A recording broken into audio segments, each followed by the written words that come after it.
sharp B there. Winder Barrow also ranks in the top 15, and they beat Habersham Central 14-3 behind touchdown scores from DeJuan Watson and Garth Magnus. Another side note, Winder Barrow's first Region 8 Quad A game in school history is against, you guessed it, the Newton County Rams. Another tough one, and that's 3 weeks away. Big county rivalry settled in Rockdale County last week, and Heritage showed their strength, flexed their muscles a little bit by beating the Rockdale Bulldogs 41-17. The game tone here was set on the opening kickoff when Rockdale fumbled, and Randy Hall ran it in for a 7-0 Patriot lead. Javon Sullivan scored it 3 times. Brandon Gable threw a 63-yard touchdown pass, and Rockdale fumbled the ball 5 times. By the way, guess who the Rams get to play at home next week? Yeah, the Heritage Patriots. Other action included Norcross over Duluth 34-21. Also, South Gwinnett, a state finalist last year, blown out by Forest Park 28-7. Shiloh in a big way over Meadow Creek 30-0. The Big Athens rivalry went to Clark Central 14-6. Setting up this week, Brookwood, Winder Barrow, and Habersham Central are all off. Other big matchups coming up. The only game involving 2 8 Quad A teams is the regional rivalry between South Gwinnett versus Shiloh, which used to be a sub-region game, that is, until South Gwinnett was moved up to Region 8 Quad A North. Central Gwinnett's Black Knights look for their first win at Tequila. Clark Central at Morrow. Collins Hill will play at Banks County. That's their first football game in school history, as they'll be taking on Banks County. Meadow Creek will play at Cherokee. Riverdale comes to Norcross to take on the Blue Devils. Duluth will be at Berkmar. Parkview at Forest Park, Rockdale at Salem, and of course Saturday, Troup County will take on the Heritage Patriots. The pick to click this week, Forest Park. They beat South Gwinnett 28-7 last week. They're taking on Parkview at home. Parkview is a strong team, but folks, look for big stuff from this Forest Park squad.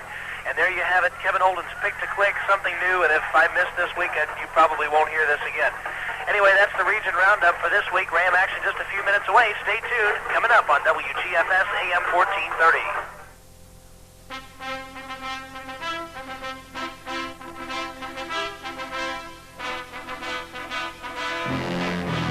You've been listening to the Newton Ram Tailgate Show with an inside look at Ram football and tonight's game, as well as all the action in Region 8 Quad A.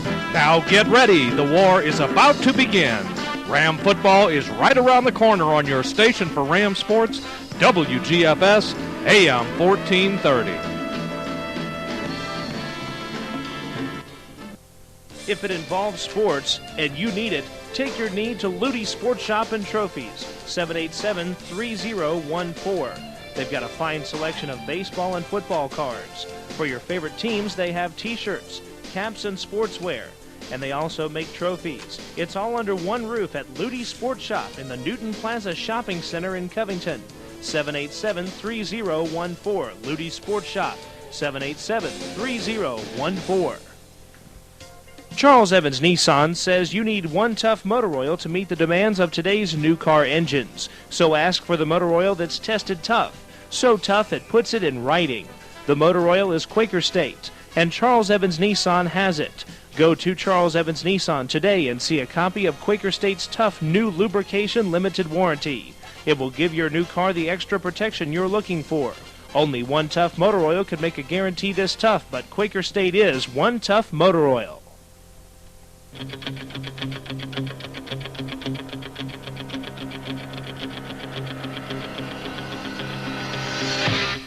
It's time for exciting Newton County Rams football on WGFS AM 1430.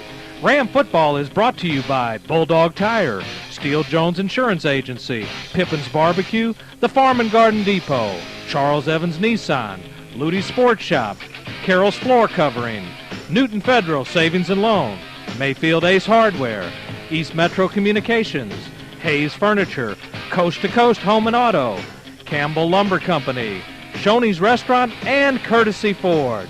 And now we take you to the Gridiron Live with Kevin Holden and Paul Dailey.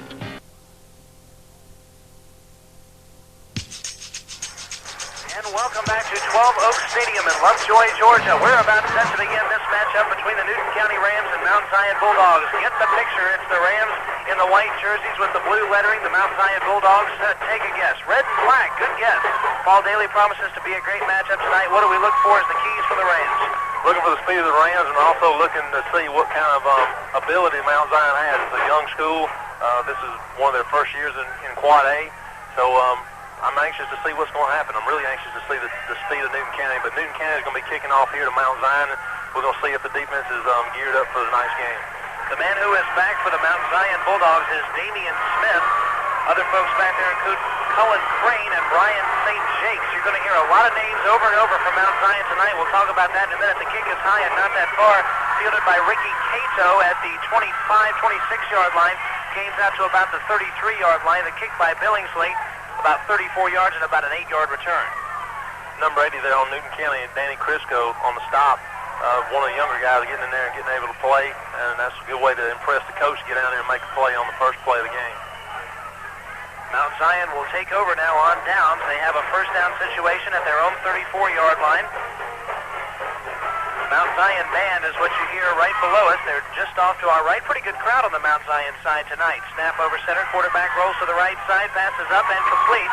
Falling at the 40-yard line is Cullen Crane. Jeremy Clements, the quarterback, for the offense for Mount Zion. And Paul, why don't you set up the offense for us for the Bulldogs? The Bulldogs from Mount Zion is going to be left tackle number 70, Matt Dickey. Number 50, left guard Brian Thompson. Center Joe Peacock at center, and we'll get the remainder on the next play. Clements goes over center. It was a gain of 5 on the last play. Second down from the 39-yard line. It's a handoff out to the 40-yard line. Very minimal gain on the play. Several Ram folks in on the tackle. To finish up the line for Mount Zion on the right side is going to be number 79, Gary Newman. Right tackle, Daniel Dale. Tight end, Tony Reynolds. A lot of these players go both ways. Brian St. Jakes at split end. Jeremy Clements is the quarterback. Fullback, Demetrius Hollis. Tailback, Damian Smith. And also the wing team formation, Cullen Kane. And the two wide receivers split wide to the right-hand side as Clements sets the throw.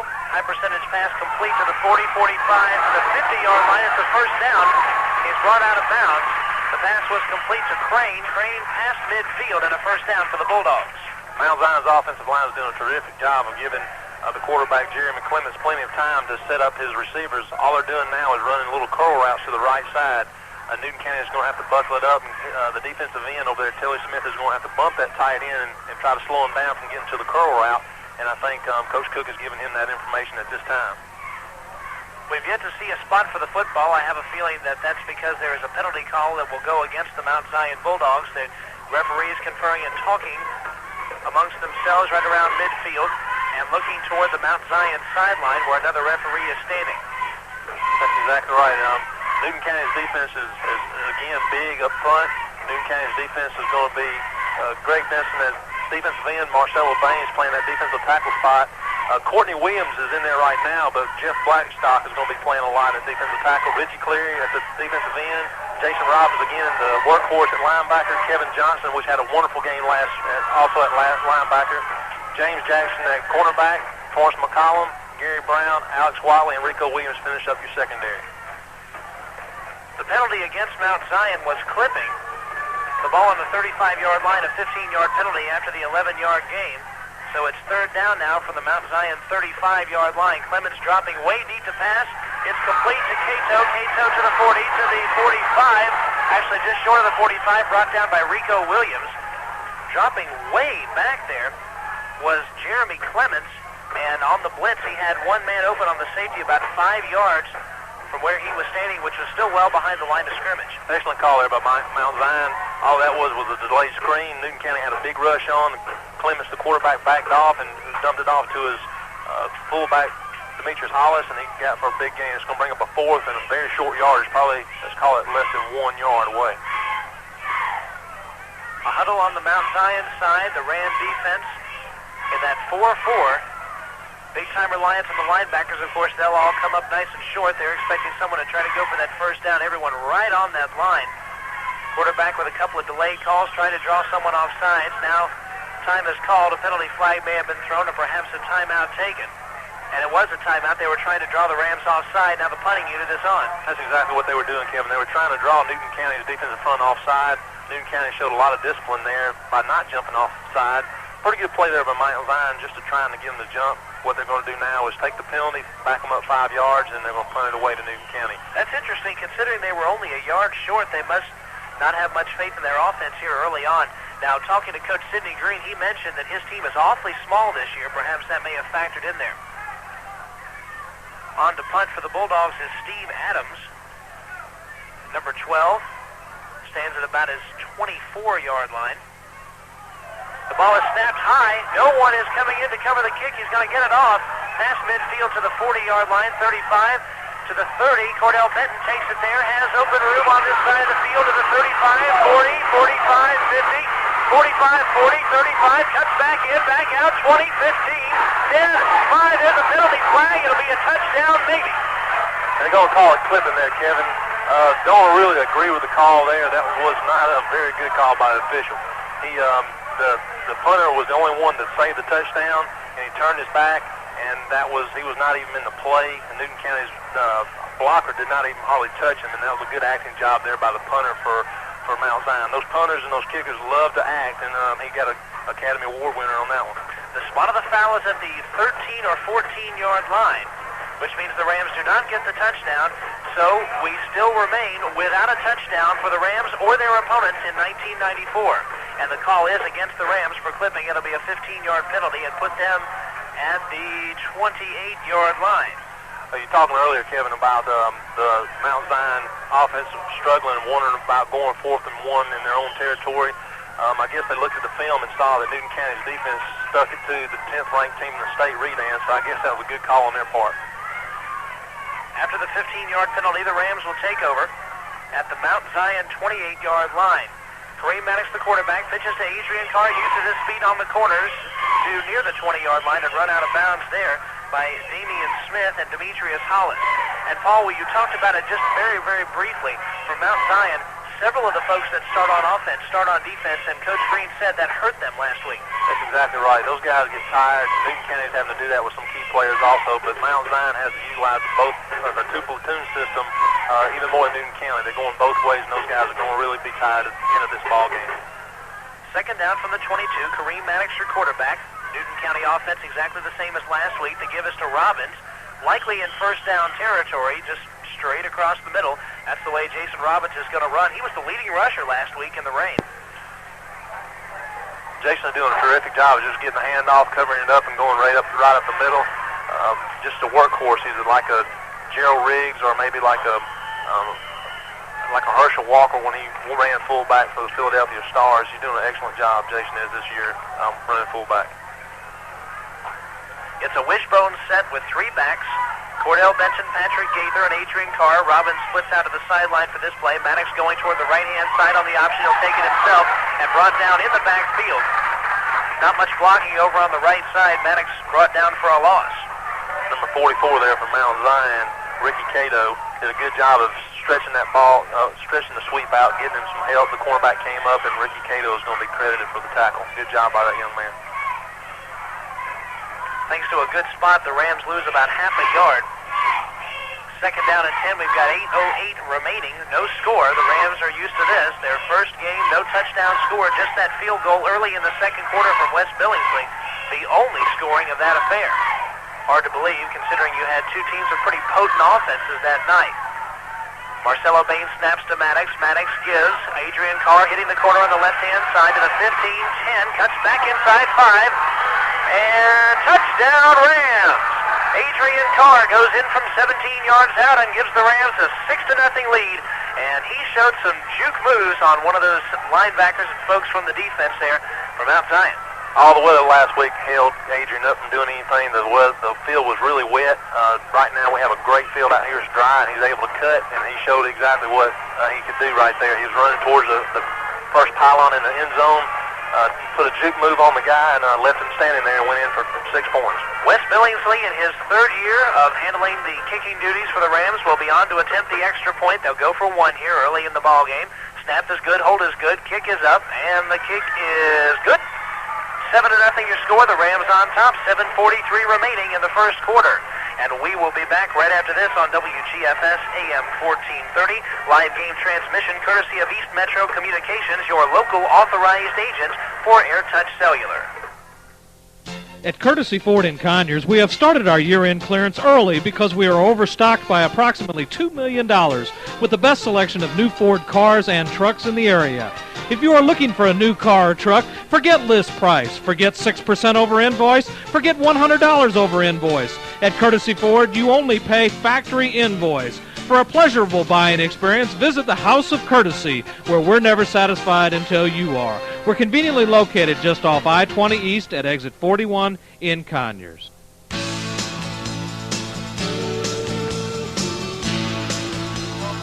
West Billingsley set to kick off for the Rams. The kick is up a little better this time around. It's going to be fielded at the 15-yard line down to the 20 to the 25. One hit. Now he's brought down at the 26-yard line. That's Damian Smith on the return. The return a little more than 10 yards after the 45-yard kick by Billingsley, and Mount Zion will try to put a dent on the scoreboard. Rams up 7-0. Kevin Holden, Paul Dailey with your action. Good-looking drive there for Newton County. Kareem Maddox looked a lot more confident under center there on that drive for the 6 points.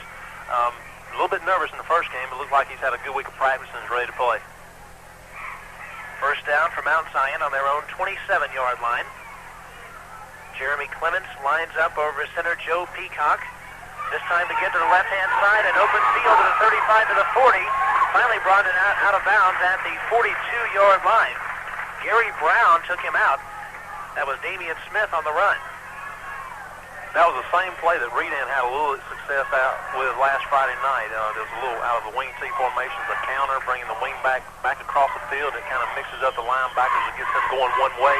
A very good play, but Newton County is going to have to stop that play to be successful here tonight.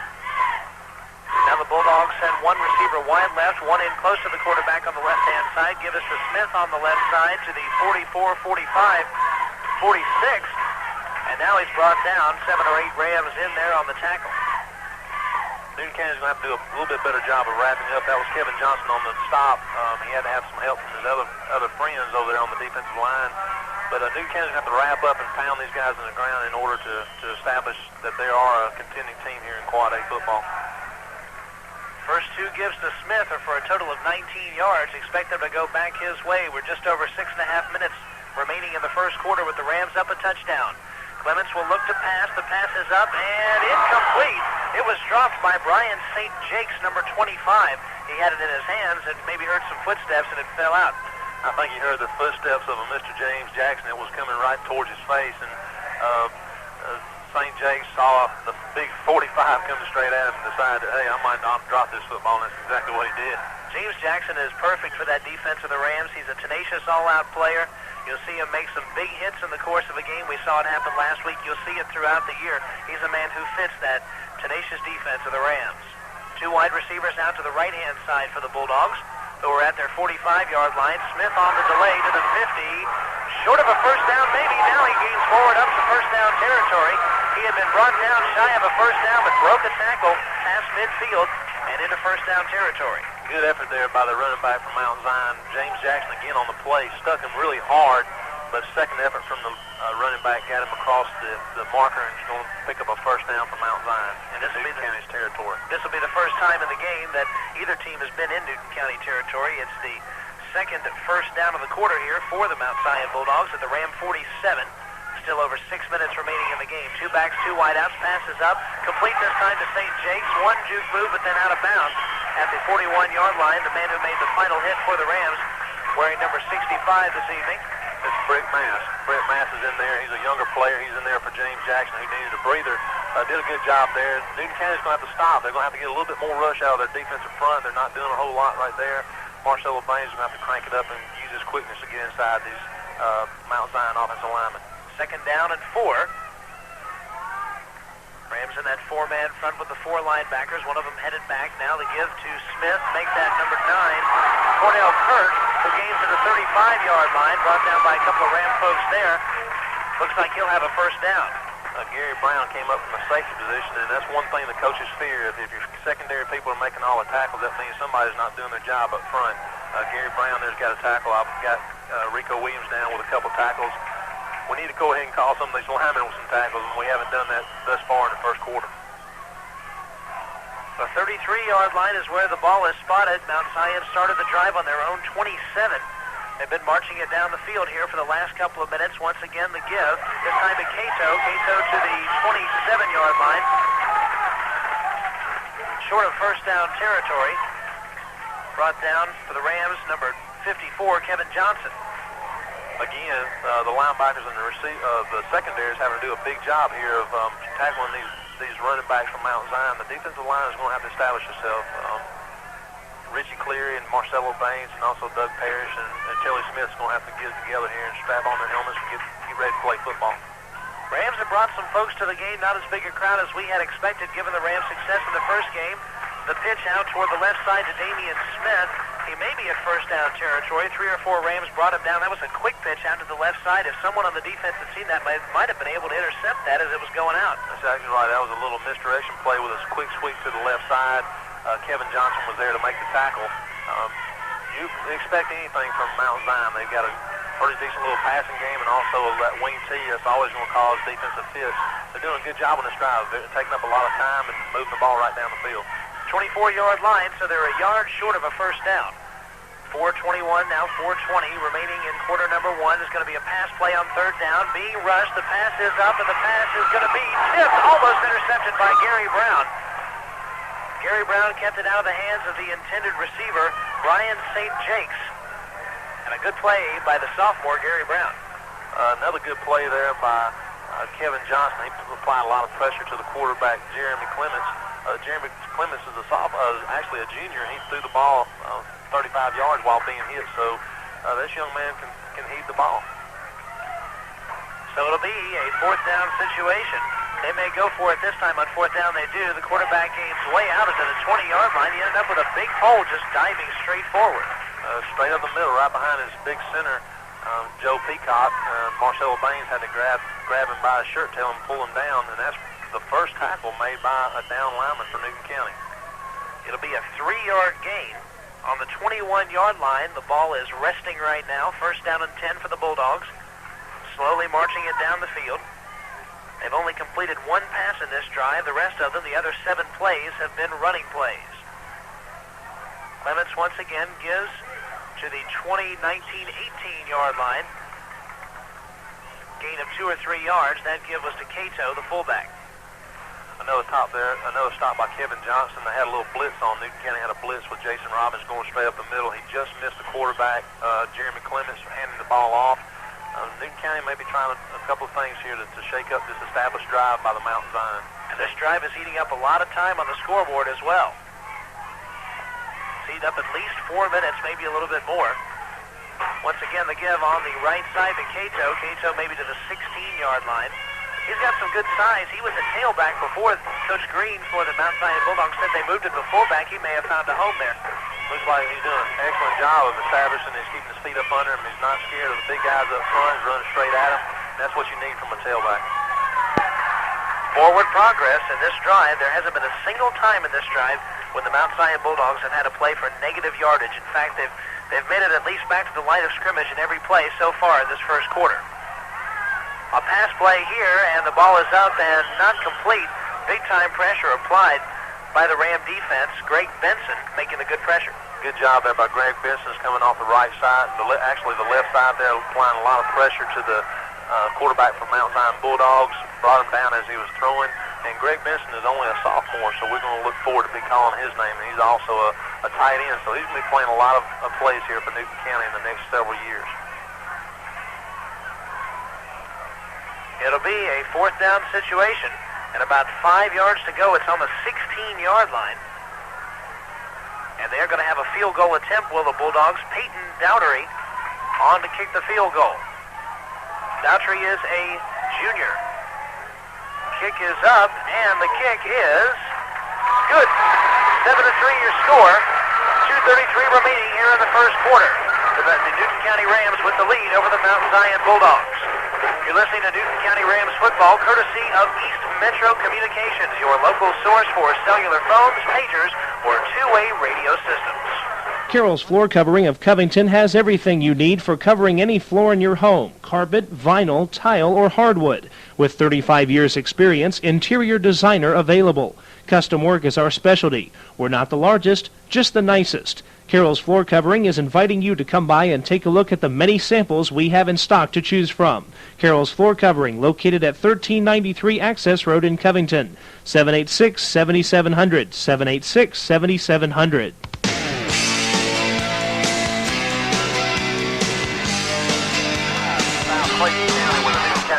Lead the Mount Zion Bulldogs 7-3. Back with your play-by-play, Kevin Holden. Easy for you to say, Paul. Kicking off, Peyton Daughtry for the Bulldogs of Mount Zion High School. Easy for me to say. Adrian Carr and Cordell Benton, the two men back to receive. That's the speed, folks, up in the Northeast Georgia Combine in Athens. The fastest 2 times among anybody in that camp. You're looking at him. Well, at least we're looking at him. Adrian Carr and Cordell Benton. A lot of speed back there in the backfield for Newton County. Hopefully they can utilize that speed here on the kickoff, the special teams, and also in the backfield on their offense. Daughtry, the kicker, has his team set to go. 7 men across the front. The kick is up and out toward the right sideline. Adrian Carr at the 10-yard line takes it to the 20, to the 25, slips and falls at the 28-yard line. A 50-yard kick and about an 18-yard return from Adrian Carr. Good job by Adrian to get him back up the middle. Look for some of the blocks that there wasn't established. I just really can't get over how beautiful this stadium is. It's out in the middle of a pasture. Got a nice track surrounding it. The stands on both sides are very nice. It's a pretty new complex. This is a really nice place they have here at Lovejoy High School. So the Rams take over deep in their own territory. 2:14 remaining in the first quarter. Wishbone set with the 3 backs. Jason Robbins not in there. Gaither spelling him right now. Carr finds a hole at the 30. Spins once, goes to the 35. Had 3 or 4 guys on him trying to go over the top and did to the 35-yard line. Adrian shows his strength there. Not only does he have a lot of speed, but he also has a lot of strength and a lot of moves. Adrian is going to be a big-time player for maybe a Division II ball club if he can get everything together and have a good season here for Newton County. While we have the time, let's say hello to a listener who normally doesn't listen to Ram football, Steve Carr, who works at the Covington News. Congratulations, Steve. Emily Jordan Carr, the newest addition to the Carr family, born at about 8:30 this morning. Steve, congratulations and thanks for listening in. Maddox takes the snap, maybe first down territory there as he hands it off. Actually a yard or 2 short as Gaither took the handoff. Patrick Gaither straight up the middle. Patrick Gaither's in there to relieve Jason Robbins of some of his duties. It also causes the opposing defense some trouble because you try to zero in on a strong fullback like Jason Robbins, then you get another quick fullback in there like Patrick Gaither, so it can cause some adversity to the defense. The sideline shuttle, and Jason Robbins is just taking it back into the ball game. He'll be at fullback. Maddox going toward the right-hand side. He'll take it himself, has a hole, 45, 50, one man to beat, and he gets tackled at the 40-yard line, brought down there by Demetrius Hollis, I believe. Hollis had a hold of Maddox's shirt. One more step, he'd have been gone. That was a big play there by Kareem Maddox of reading the pitch right. He had Adrian Carr going around with him, decided not to pitch and tuck it up and go straight forward. That's an excellent read on his part. Those are the kind of runs that give you a lot of confidence, and Kareem really did need that. He didn't have a run like that last week, and this is a good run for him tonight. In fact, Kareem Maddox, as you mentioned, last week with a little trouble, he rushed for negative 16 yards on 8 carries, fumbled the ball 5 times. Maddox gives this time to Benton, driving forward to the 36-yard line. Gain of probably 4 or 5 yards as the clock ticks down. We're under half a minute remaining in the first quarter. Good job there by Cordell Benton, just sticking his head down there and getting whatever he can out of the play. Picked up a big 4.5, 5 yards, and that's what the coaches love to see that. Love to see the guys just stick their head in there and get whatever they can out of each play. And that's going to do it for your first quarter of action, as the Rams, picking up their first touchdown on a 17-yard run from Adrian Carr, have a 7-3 lead over the Mount Zion Bulldogs. We're at 12 Oaks Stadium right here in Lovejoy, Georgia, and we're going to be back with more exciting Newton County Rams football. This game is being brought to you live via cellular phone transmission, and the equipment is provided by East Metro Communications. When you need insurance, here's the first thing you should do. Call your auto owner's agent. They are people just like you. Are you age 55 or older? We've reduced the cost of auto owners' homeowners insurance 20% in Georgia. Here's why. Our statistics show mature homeowners have fewer and less costly losses. So if you're 55 or older, it's only fair to charge you less for your homeowner's insurance. For mature homeowner savings, see your no-problem auto owner's agent. Call your auto owner's agents. They are people just like you. See the Steele Jones Insurance Agency, located on Floyd Street Southeast in Covington, or call 786-9213. Auto owners, the no problem people.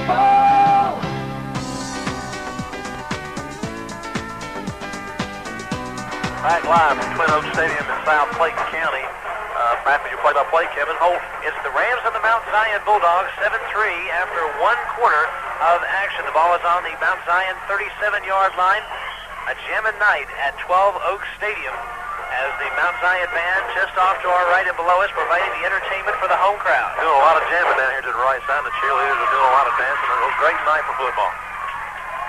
Kareem Maddox goes over center Marcelo Baines and kicks off the second quarter by handing off to Patrick Gaither. Gaither to the 35, maybe the 34-yard line. He was looking for some room on that left side, but they closed it up on him.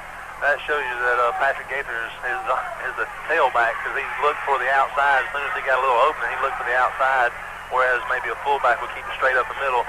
Good decision on his part. It's a good pickup, and they're going to bring up third down in about 3.5, 4 yards for Newton County. 12 Oaks Stadium in South Clayton County. This is the home to both the Mount Zion Bulldogs and the team from Lovejoy High School. They put together some pretty good squads the last couple of years as well. One wide out to the right-hand side. Here comes the snap with 11:20 remaining. Adrian Carr gets it and got it. He is stopped at the line of scrimmage. May have gained a yard or two, but a lot of the Mount Zion folks picked up on that one immediately. Didn't fool anyone with the handoff. A big two-way starter, Matt Dickey, number 70 from Mount Zion. Pretty big kid there playing defensive tackles. Stuffed Adrian into the backfield. It's going to bring up a fourth down. This is going to be an interesting call for Newton County's coaching staff. It looks like they're going to go for it. They're bringing the meat in, bringing Jason Robbins.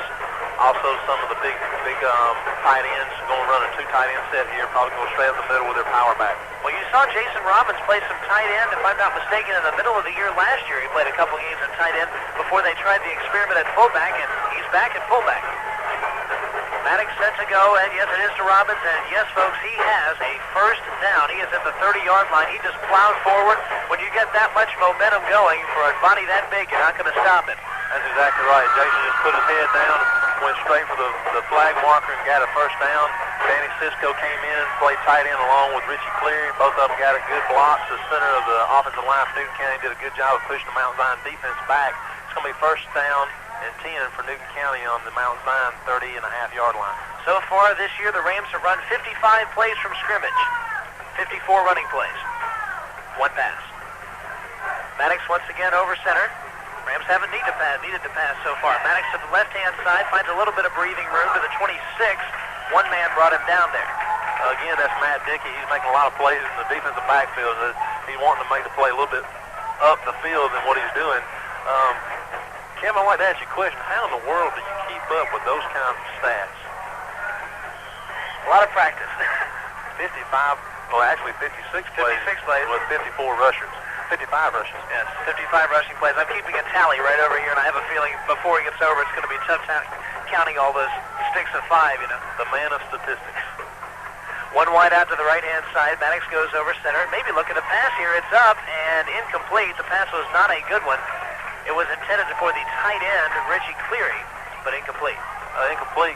Kareem Maddox is going to have a tough time passing over the defensive front for Mount Zion. Matt Dickey, again, playing an excellent game here in the first half. Batted the ball down.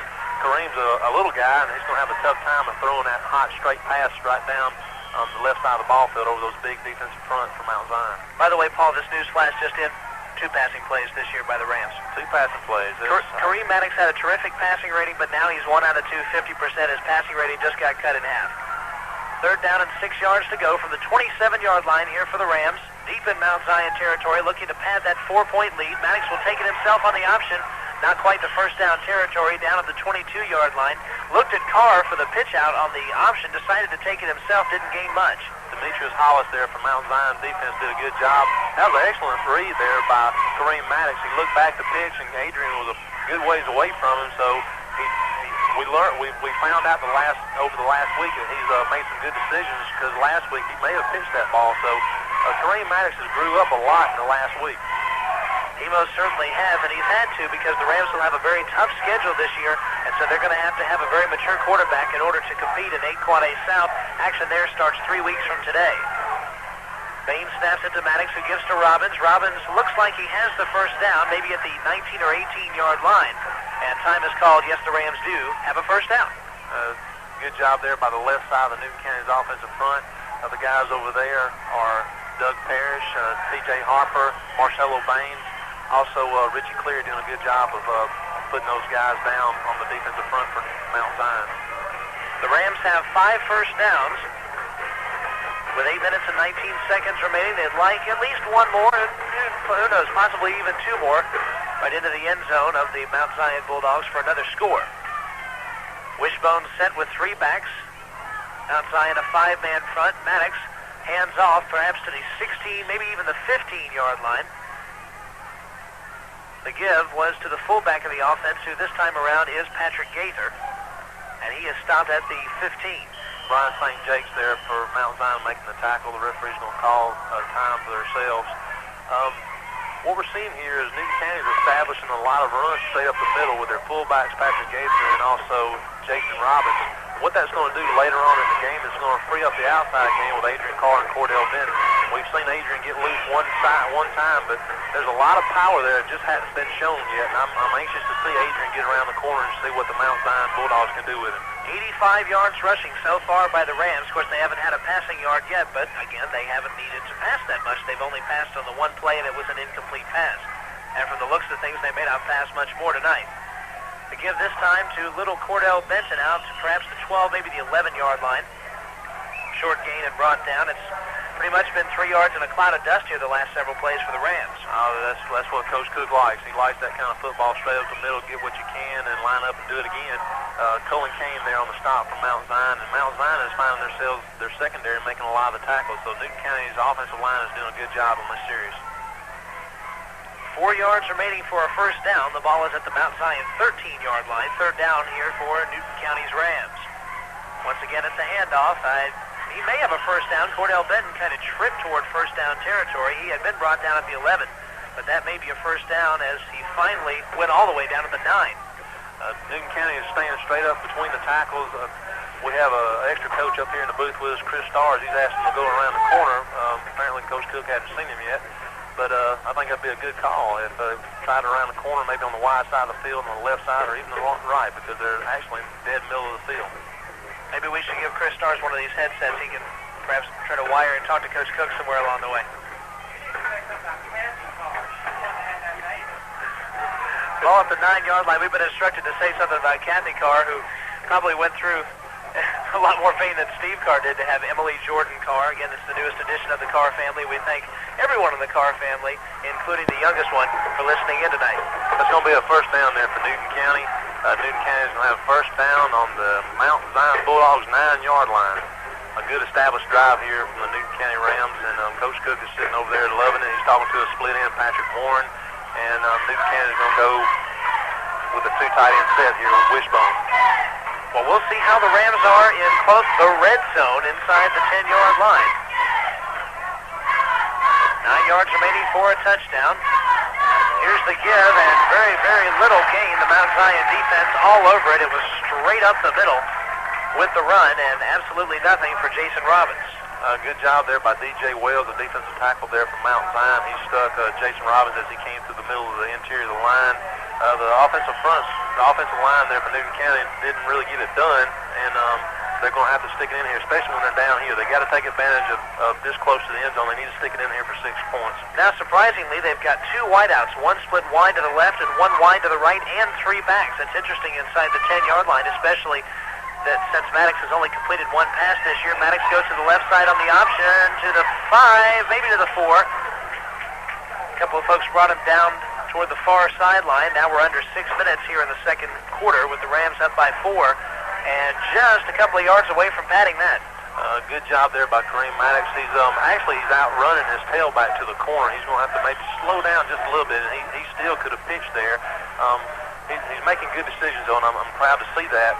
Brian St. Jake's there on the tackle again for the Mount Zion Bulldogs. Now it's on the 4-yard line.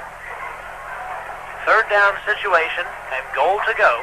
Patrick Warren out wide to the right-hand side being covered by Corey Frazier, only a freshman, but he's playing on both sides of the ball for Mount Zion as well.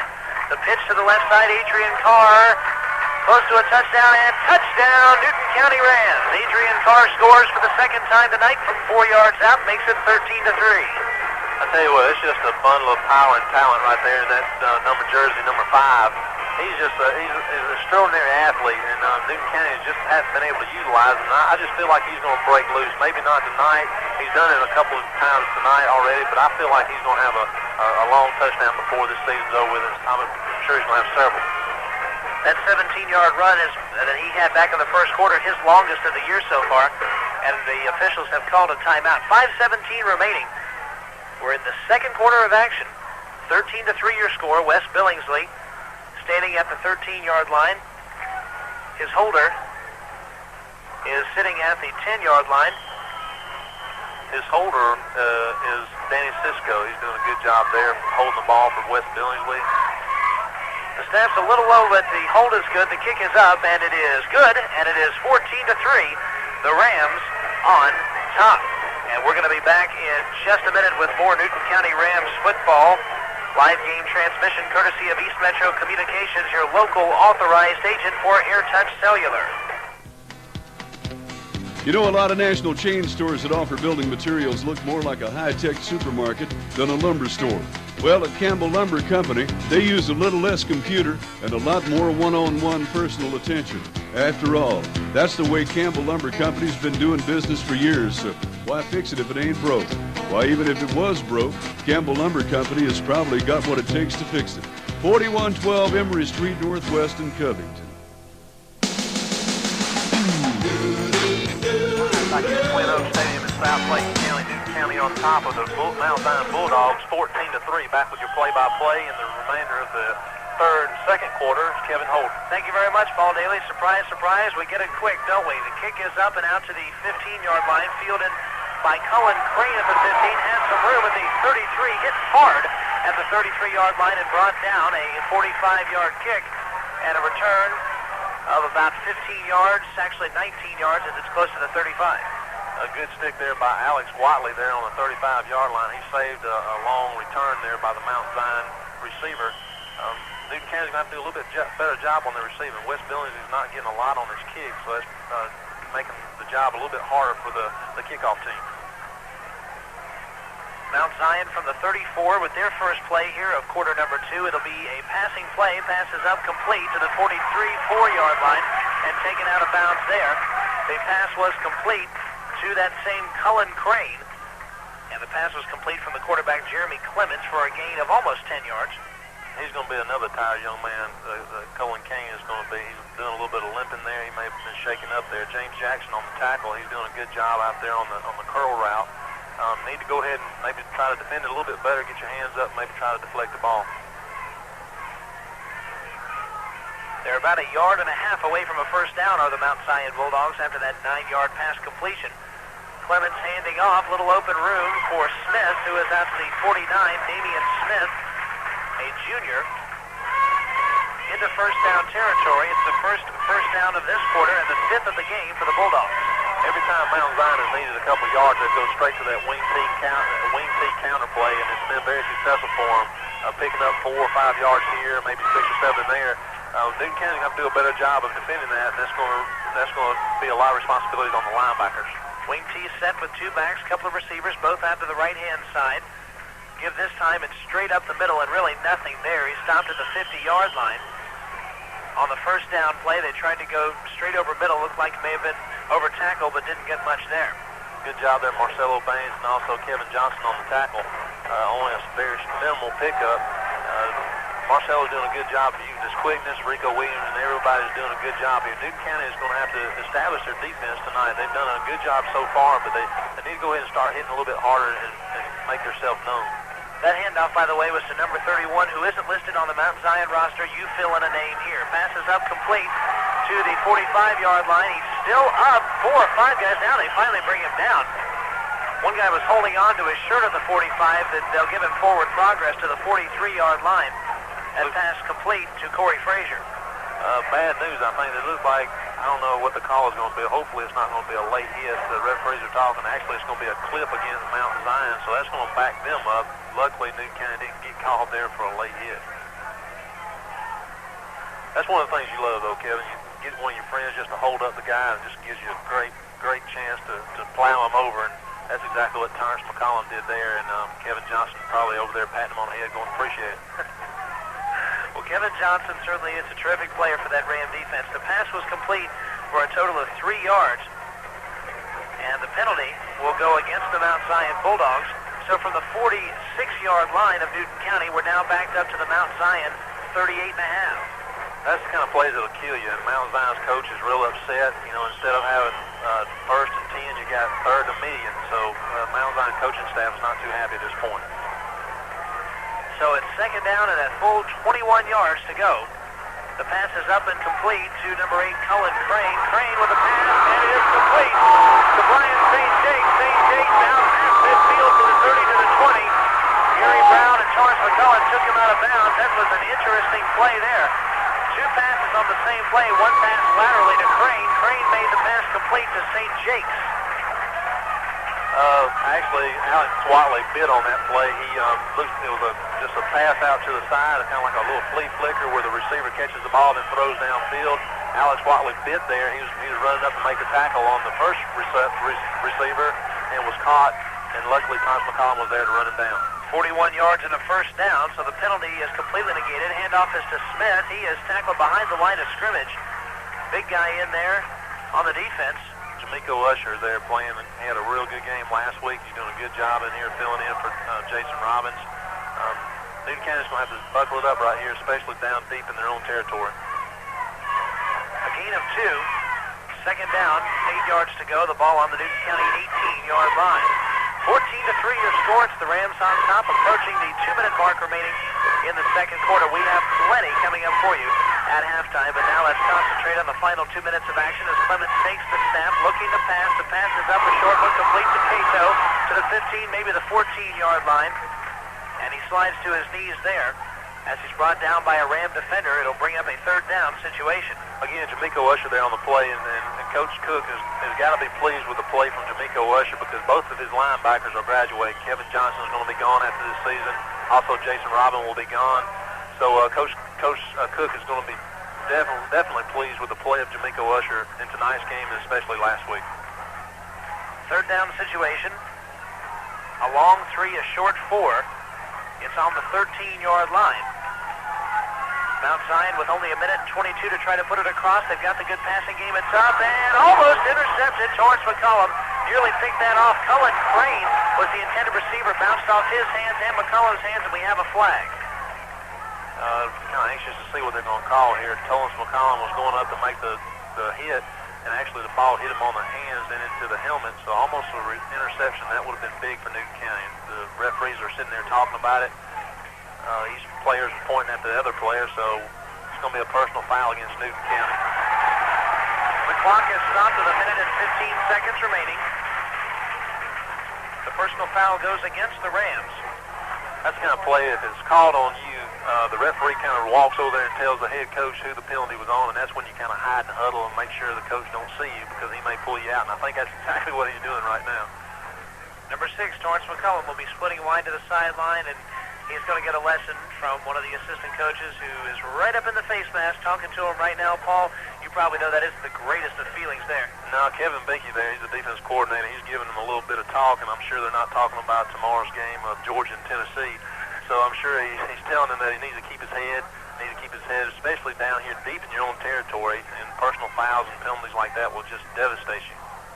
One of the things that surprises me, Paul, as far as the Mount Zion Bulldogs is concerned, is the lack of turnout. Usually in this area you see some pretty good football with some good numbers, but in terms of size and in terms of the pure number of bodies, just not that much there for Mount Zion. Well, when you talk about South Clayton County, you're talking about some small schools like Mount Zion and also Lovejoy. Your powerhouses are up there in the north part of the county with Forest Park, Jonesboro, and all those other schools. So they've got a long way to go, but they're doing a good job establishing a stadium like this. And it looks like Mount Zion is going to call a timeout. They most certainly will call a timeout. Live game transmission of Ram football is courtesy of East Metro Communications, your local authorized agent for AirTouch Cellular. Why do people go to Pippin's Barbecue? Because they've heard about the great food, great service, and great prices. Pippin's Barbecue has delicious baby back ribs, Brunswick stew, and smoked chicken. But no matter what you try, you're gonna love what you eat at Pippin's Barbecue. Our food and our service just can't be beat. You're gonna love what you eat. Pippin's Barbecue, Highway 20 South in Conyers and on Alcovey Road in Covington.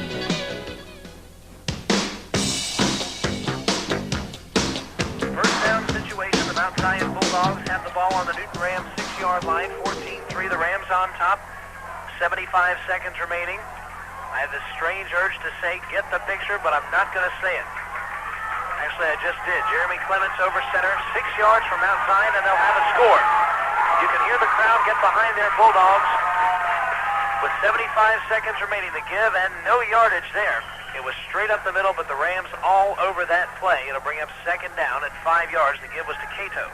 Cato, if he's never got hit in quad A football, he just did then by Jason Robbins and a couple of his friends, Kevin Johnson.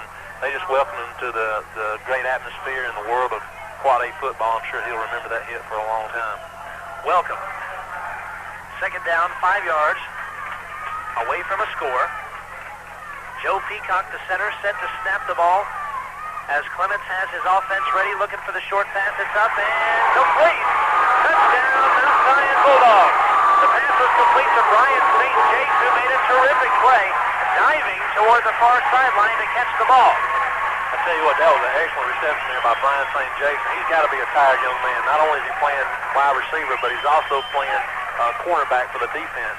But he just stretched out there for all he's worth. He's not a very big guy, but he stretched out. He pulled it in, and it was a great touchdown there for Mount Zion. Mount Zion will take a timeout. We're going to keep it here. 36 seconds remain. 14-9 right now is the score. Paul, you're the head coach of the Mount Zion Bulldogs. You're talking to your team right now on the near sideline. What are you telling these folks? I'm telling them we're doing a pretty good job. We're doing what we want to do with our counter and our wing tee. We're doing good with our pass plays.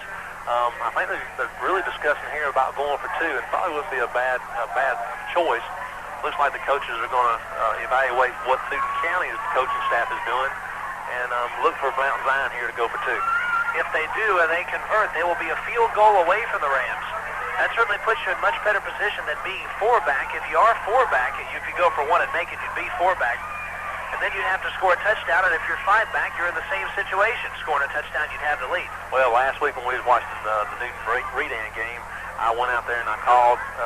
The coach was going to make a field goal attempt there at the end of the game, but he made a liar out of it, so I don't really like to call these plays, but I think I'm going to be correct tonight, thank goodness, and it looks like Mount Zion Bulldogs are going to go for two. Yeah, I don't see Peyton Doutry, the kicker for the Mount Zion Bulldogs, out there. I see Clements going out with his offensive line and his backs, Cato and Smith and company.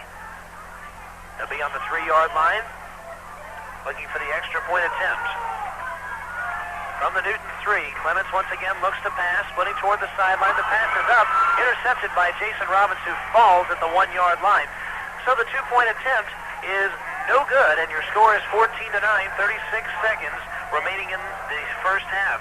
This broadcast courtesy of East Metro Communications, your local source for cellular phones, pagers, or two-way radio systems. There once was a lady who lived in a shoe. She had so many children she knew not what to do. So to Newton Federal Savings and Loan she went and found out that she did not have to rent.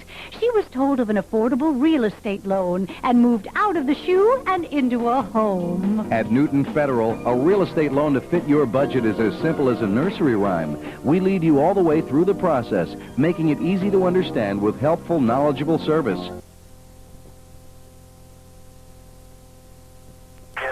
say by about 10 points. And once again, I'll go with you on that one. Sounds like a good one. And being a transplanted Yankee, I can vouch for the fact that there isn't a whole lot of good football up there. Being from Pennsylvania, we used to watch Penn State when they were good, but they've kind of fallen on some hard times. And once you go outside of Penn State up in the Midwest, well, you got to look at those two schools, but Notre Dame looks like a victor there. And one more game we're going to talk about is going to be the North Carolina State Wolfpack, my team that I played for college football with, against the Clemson Tigers in Death Valley, and that's going to be a tough place for NC State to go play. I played there 2 years, and that stadium is very, very, very tough place to play. The stadium, both sides of the stadium go straight up. Those big orange players come straight down the hill, touching that rock. So look for NC State to have a little bit of trouble there in Clemson and Death Valley tomorrow. I'm going to pick, I hate to do it, but I'm going to pick Clemson by 6. What do you think, Kevin? Well, this is one game where I've got to admire you for not being too terribly biased toward the team that you were able to play college football for. But this time, I believe I will also go with you and pick Clemson in the game. But if NC State wins, neither of us will be that unhappy. Okay. All right. Good. We'll go one more game. How about that? One more. One more game. How about Alabama versus Vanderbilt, the Powerhouse and the Commodores? What do you think about that game, Kevin? Oh, the Commodores, huh? That's a force to be reckoned with every year. So will Alabama start their first string against Vanderbilt or no? I think so. They'll put them out there the first quarter. I think that's all they're going to need. Pick Alabama Crimson Tide by 20 and a half. Man, 20 and a half, huh? You don't like the 3 touchdowns? No. The 3 touchdowns, whenever you go 3 full touchdowns, that gets you in trouble. Okay, well, that sounds good to me. Well, that is an expert's opinion with Paul Dailey, and we are going to be back in just a moment and tell you your statistics for the first half. Hey, folks, they're positive for the second week in a row. Rams with a 14-9 lead. We'll be back with more of the halftime show right after this.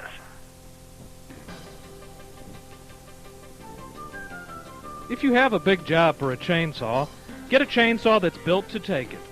The new Husqvarna 51 chainsaw is now available at Coast to Coast Home and Auto. This saw has an extra large filter to keep it running cooler, cleaner, longer. And the 51 is tough enough to cut thick trees with power to spare. Check out this new Husky today at Coast to Coast Home and Auto on the square in downtown Covington. If it involves sports and you need it, take your need to Ludi Sports Shop and Trophies, 787-3014. They've got a fine selection of baseball and football cards. For your favorite teams, they have T-shirts, caps, and sportswear. And they also make trophies. It's all under one roof at Ludi Sports Shop in the Newton Plaza Shopping Center in Covington.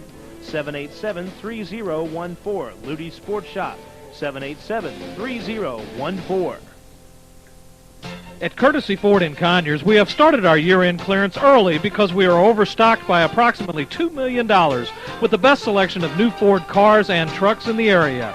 If you are looking for a new car or truck, forget list price, forget 6% over invoice, forget $100 over invoice. At Courtesy Ford, you only pay factory invoice. For a pleasurable buying experience, visit the House of Courtesy, where we're never satisfied until you are. We're conveniently located just off I-20 East at exit 41 in Conyers. Carroll's Floor Covering of Covington has everything you need for covering any floor in your home: carpet, vinyl, tile, or hardwood. With 35 years experience, interior designer available.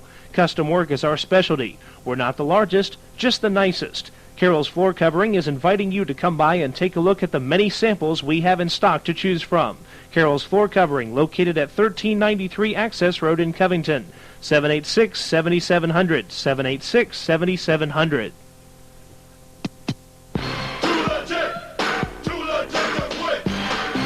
Back at 12 Oak Stadium in Lovejoy, the Rams on the road taking on the Mount Zion Bulldogs.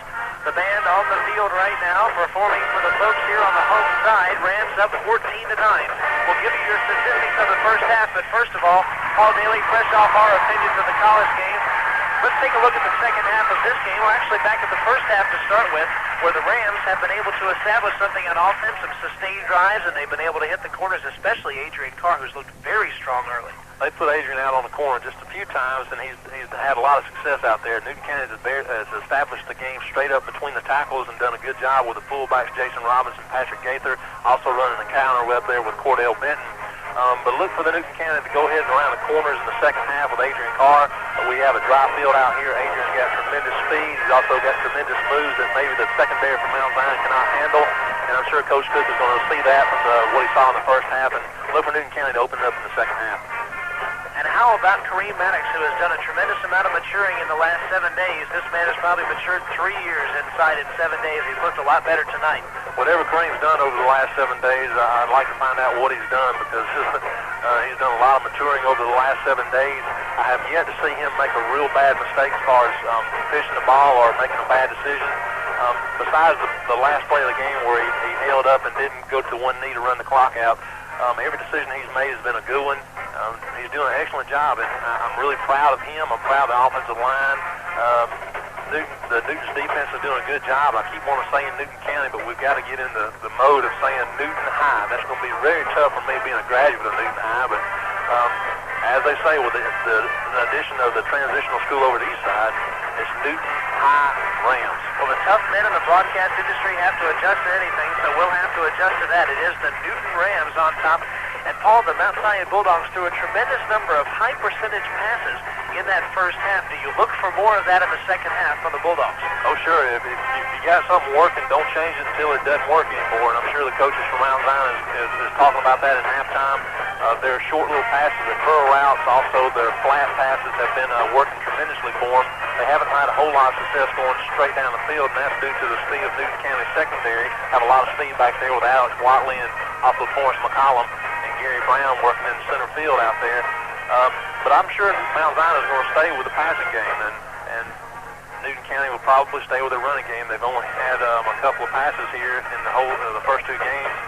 So look for Newton County to run, look for Mount Zion to do that counter, and also pass the ball. Here are your statistics for the first half of this game between the Rams and the Mount Zion Bulldogs. We'll start with the offense for the Rams. Their leading rusher, no surprise, Adrian Carr. He's only touched the ball 5 times tonight, but it's been for 36 yards and a pair of touchdowns. Jason Robbins with 4 carries for 13 yards. Kareem Maddox, the second leading rusher, 6 carries for a total of 28 yards.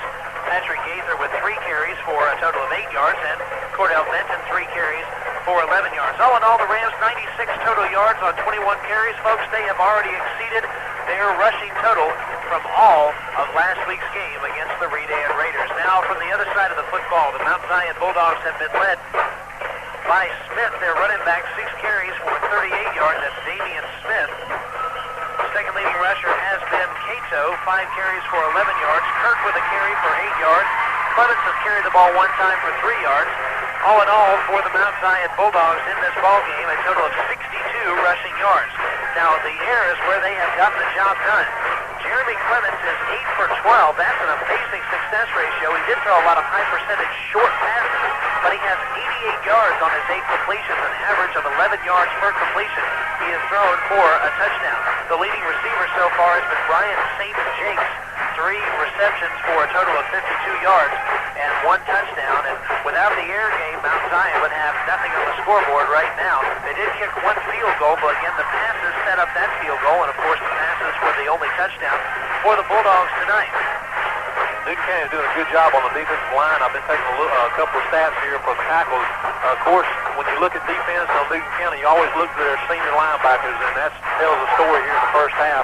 Jason Robbins working both sides of the ball, comes in part-time on defense, and he's got 6 big tackles, some really crushing tackles. Also, Kevin Johnson's got 7 tackles there for Newton County's linebacking corps. Another player that stuck it up in there is James Jackson. He's done a tremendous job with 4 tackles. Rico Williams with 3. Forrest McCollum with 4. And also, Jamaica Lusser has come in and done a great job relieving Jason Robbins to get him a breather on the sideline. He has 3 big tackles also.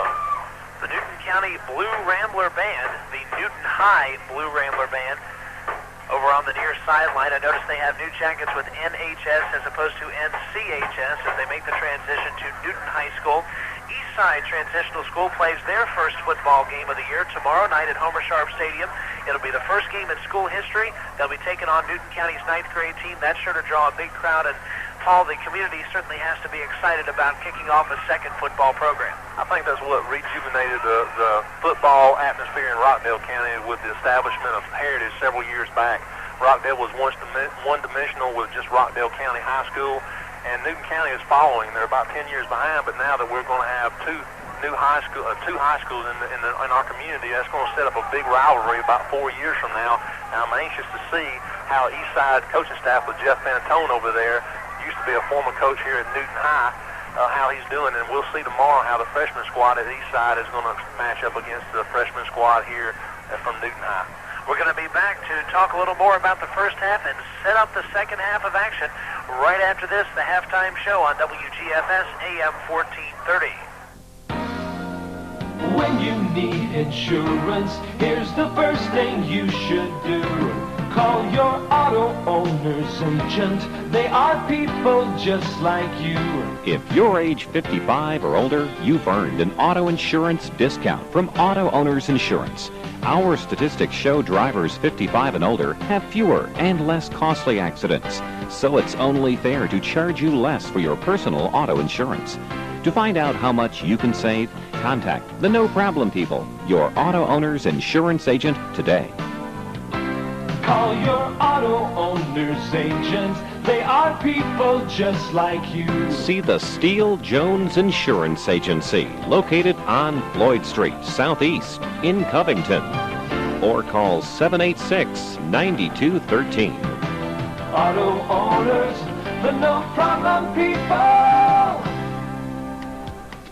Well, I hear that train coming. It's coming down the line. It's loaded down with lumber, headed for some friends of mine. So listen, Mr. Builder, I'll tell you where to go. To 4112 Emory Street, Northwest in Covington. Don't buy your lumber from a stranger. Buy from someone you know. That's Campbell Lumber Company, home of Porter Paints, 4112 Emory Street, Covington. Excuse me, sir. How did you fall in love with Pippin's Barbecue? Oh, it's a tender love story. First, I went a-courting with an appetizer. Must have been the hot wings. Yep, then I got engaged to an entree. The tender baby back ribs? Yep, and now I'm a happily married man. Although I have been known to flirt with dessert. Our food and our service just can't be beat. You're gonna love what you eat. Pippin's Barbecue. Highway 20 South in Conyers and on Alcovey Road in Covington.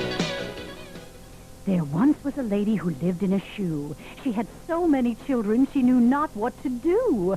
So to Newton Federal Savings and Loan she went and found out that she did not have to rent. She was told of an affordable real estate loan and moved out of the shoe and into a home. At Newton Federal, a real estate loan to fit your budget is as simple as a nursery rhyme. We lead you all the way through the process, making it easy to understand with helpful, knowledgeable service. You can get into the home you really want if you first get into Newton Federal. With affordable rates and a finance plan to fit most any budget, our real estate loans are the keys to the house of your dreams. Come see how we're leading the way. For all that you do at work or play, you know we'll be leading the way. Newton Federal Savings and Loan, leading the way at 3175 Highway 278, Covington. Member FDIC and equal housing lender. Back here live at 12 Oak Stadium in South Clayton County. Good news for the Ram fans. The Ram is leading 14-9 over the Mount Zion Bulldogs. Here with a mouthful of hamburgers, your play-by-play announcer, Kevin Holden. Thank you very much, Paul Dailey. And you got to find time to take bites during the breaks when you haven't had any supper, but that's quite all right because the Rams are on top, and those bites are so much sweeter with that 5-point lead. We mentioned the Rams with 96 yards rushing. Paul, what do you look for the Rams to do in the second half? Anything different? I don't think so. The motto, if it's not broke, don't fix it. And I'm sure Coach Cook, something different I might look for here in the second half is them to utilize Adrian Carr and also Cordell Benton on the corner. As you said earlier in the Georgia Combines, both of those players had the fastest times in the state of Georgia. So when you have a backfield with that much speed, you've got to utilize them. And we've seen a sneak preview of that, a couple of plays with Adrian Carr around the corner. So I'm sure Coach Cook and his offensive coordinators want to establish him on the corner because he is a big-time back. The Rams started this game on offense with exactly the same starting lineup that they had in the first game, with one exception, only one exception. We'll go through it here for you. Kareem Maddox was your starting quarterback. Cordell Benton and Adrian Carr and Jason Robbins in the backfield. Patrick Gaither kind of subs in and out with Jason Robbins, keeping both of them fresh for some defensive action. Split end is either Patrick Warren or Danny Cisco. Cisco doubles up as the holder on the point after attempts, field goal attempts, etc.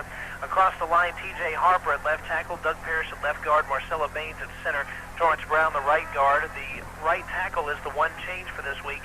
Courtney Williams a little banged up, so they put in Scott Blackstock to start it, but they're looking for Williams to have some playing time before it's over with tonight. And Richie Cleary at tight end. And you've got to be impressed really all the way around for the Rams. They've done a good job pretty much everywhere around the ball offensively. They sure have.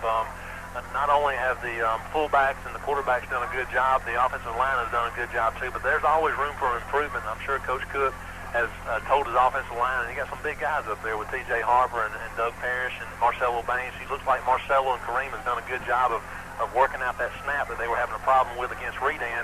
Haven't had a fumble snap here in the first half, and that's something that's always working to the positive, and I'm sure Coach Cook is real proud of that. Rams had 6 fumbles last week. So far this week, nada. On the defensive side of the football, at the defensive line positions, defensive end Greg Benson and Richie Cleary are the 2 ends, and the tackles are Marcelo Baines and last week Courtney Williams. He's been subbed out this week. James Jackson and Rico Williams, the outside linebackers, with Robinson, Kevin Johnson on the inside, Torrance McCullum at the corner position, Alex Wadley also a corner, and Gary Brown, a free safety. Brown's made some pretty good hits in this game. Pretty much the defense has also played a very good game, with the exception of the sustained drive at the very end. The Rams have had a terrific game defensively. I'm sure Newton County is going to stay with basically what they've done in the first half. The only thing that they may need to correct is that wide receiver for Mount Zion, Brian St. Jakes. He's doing a tremendous job of the short little route. So the defensive coordinator, Kevin Binky, is going to have to establish something with his cornerbacks and also his defensive ends to maybe get a little push, because Brian St. Jakes is coming from a tight end position, a wing T formation, and running out in the flat. So you need your defensive end to bump and maybe slow him down, and that's going to help the cornerbacks out. One captain for each side out there for the second half. Tony Reynolds for Mount Zion, Doug Parrish for the Newton Rams. Okay, Paul, who do you give the advantage to in the second half based on what you see and what you know for the teams? It's got to be, you got to give it to Newton County. They have the size, looks like they have the strength, but Mount Zion is scrapping. They're doing a good job. They scored late there in the second half, so the momentum right now is with Mount Zion. Hopefully the break stop that momentum. Whenever you can get Big Mo on your side, that's going to help you out. Hopefully Newton County can reestablish their offensive game here, establish their defense again, and come out of South Clayton County with a victory. Also, don't forget about the fact that almost the entire team from Mount Zion plays on both sides of the football, and by the fourth quarter, you may see some dragging folks out there. That's one thing Coach Cook has done. He's subbed out his players like Jason Robbins and Adrian Carr and all his two-way starters. He subbed them out a lot in the first half, so those guys are ready to play. Jamiko Usher has done a tremendous job coming in there at linebacker, relieving not only Jason Robbins but also Kevin Johnson, and he's doing a tremendous job, and I'm sure Coach Cook is really proud of him. Well, the Rams will have a chance to receive to start the second half. Cordell Benton, Adrian Carr, both at about the 10-yard line. Mount Zion just now taking the field as the clock ticks down for the time remaining in halftime. Rams will take a 5-point lead into the second half of play, and there goes the clock, and we're ready to begin the second half. We'll start it with Peyton Doutry kicking off for the Mount Zion Bulldogs, with the tee about to be set down on the 40-yard line. Ram contingency has gotten larger as the game has gone along. Of course, this is a huge stadium. That crowd might seem larger in a different stadium, but it seems awfully small compared to the large stands out there on that side. Maybe that some of the Mount Zion fans have turned towards Newton County, or maybe some of the Lovejoy fans are here to root for Newton County, since Mount Zion is a big rival. But we need a lot more support from our community, and I think if we get a win here tonight, you'll see more people at the Heritage Games next week. Another big home game. Heritage is a very, very strong team and going to be a tough one to beat. So the Rams will need that support. Here comes the second half kickoff. It's high and toward the sideline where Adrian Carr takes it at the 9-yard line, to the 10, to the 15, to the 20. 25 hit hard and brought down at the 27-yard line. Paul, do you think that ball had a shot of going out of bounds? Adrian fielded the ball about a foot inbounds. Good play there by Adrian Carr to keep his foot in bounds, because if he would have stepped out, there would have been a dead ball, and there would have been Newton County ball on about the 10 or 11-yard line. So he did a little balancing act there on the sideline, and he brought it up to the Newton County 27-yard line. So there's a pretty good starting field position for Newton High's offense. It is an 18-yard return for Adrian Carr, gives him 36 return yards off of a couple of kickoffs tonight. Rams will be ready to begin this half with the ball on their own 27-yard line. Here's the give. Jason Robbins had some open field. That's something the man's not used to. Looked like he was looking for someone to run over as he came back in and up to the 41. That was kind of funny to watch there. Jason got some open field, and I had all daylight in the world, and he looked for somebody to hit. Exactly what you said. It looked like John Riggins from the Washington Redskins several years back, and he's doing a tremendous job. Good job there by the offensive line of opening up in a hole. That gives the Rams 7 first downs so far in this contest. Wishbone set once again. They'll go to Robbins. Robbins again with open field, past midfield into the 48-yard line. I think Coach Cook might have seen something in that first half, told his team about it in the locker room, and they come out fired up in the third quarter. They always have. That's one thing you always see a coach do. If something works, do it again until they stop it. And that's the same play. They ran the same play twice. Mount Zion has yet to stop it and look for Newton County to do it again.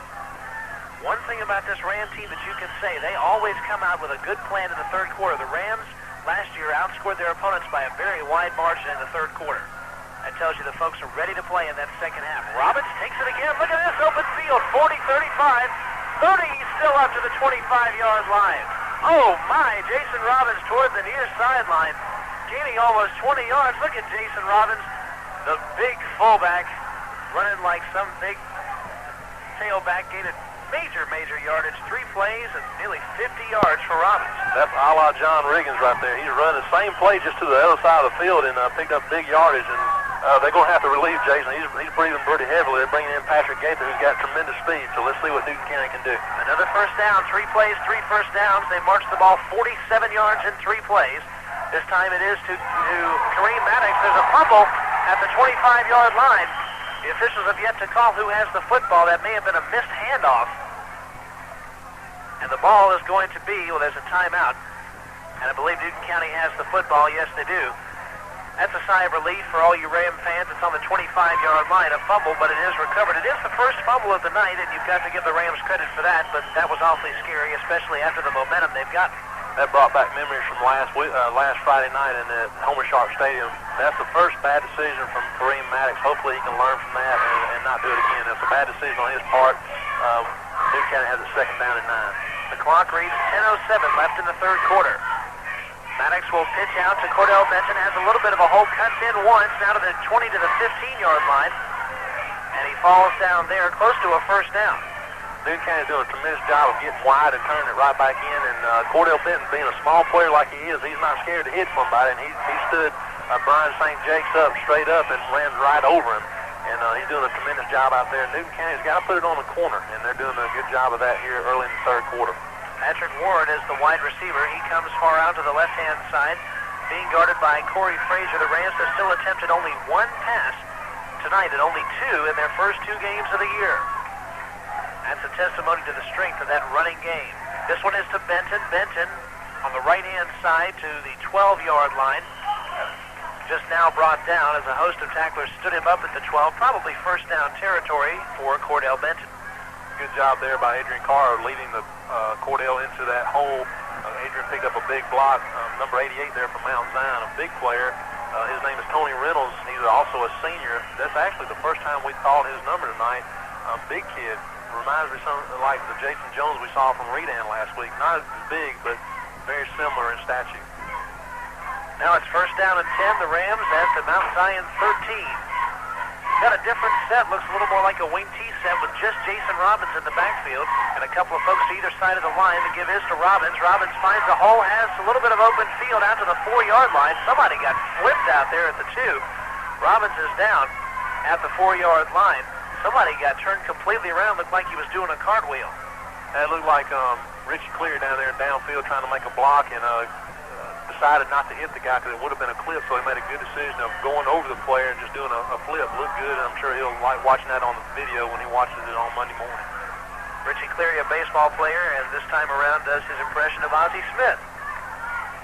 Second down, short yardage. Rams now on the 5. Once again, they go to the same set inside the red zone. Maybe the reason why they're going to it. There's big Jason Robbins, close to a touchdown, brought down at the 1-yard line.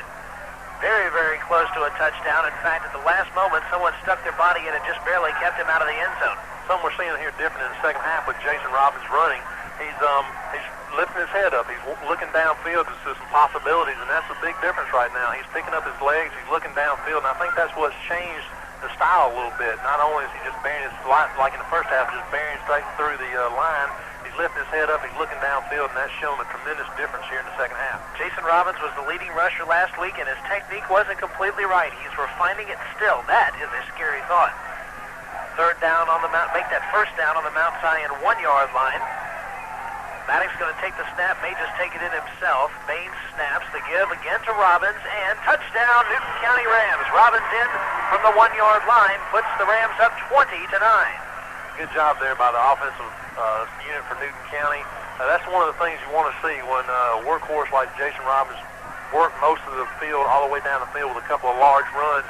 You want to give that touchdown to whoever got you down there. And of course, you want to give it to the offensive lineman, but they can't line up in the backfield. So Newton County did a tremendous job starting the second half here with a long drive, and I'm sure this will bring some momentum back on their side. 9 plays, 73 yards on the drive, 60 of them from Jason Robbins. You heard that right, 60 on 6 carries. Jason Robbins will be the leading rusher again this week if he continues at that pace. The point after attempt by Billingsley, the kick is up, and it is good, and it is 21-9. The Rams with a 12-point lead, 7:33 left in the third quarter of action. Live game transmission of tonight's game, courtesy of East Metro Communications, your local authorized agent for AirTouch Cellular. It's September's Best Buys of the Month going on now at Mayfield Ace Hardware. GE soft white light bulbs, you pay $1.34 minus a $1 rebate for a final cost of only 34 cents. Lufkin 1-inch by 25-foot high-vis power tape, $5.88 each.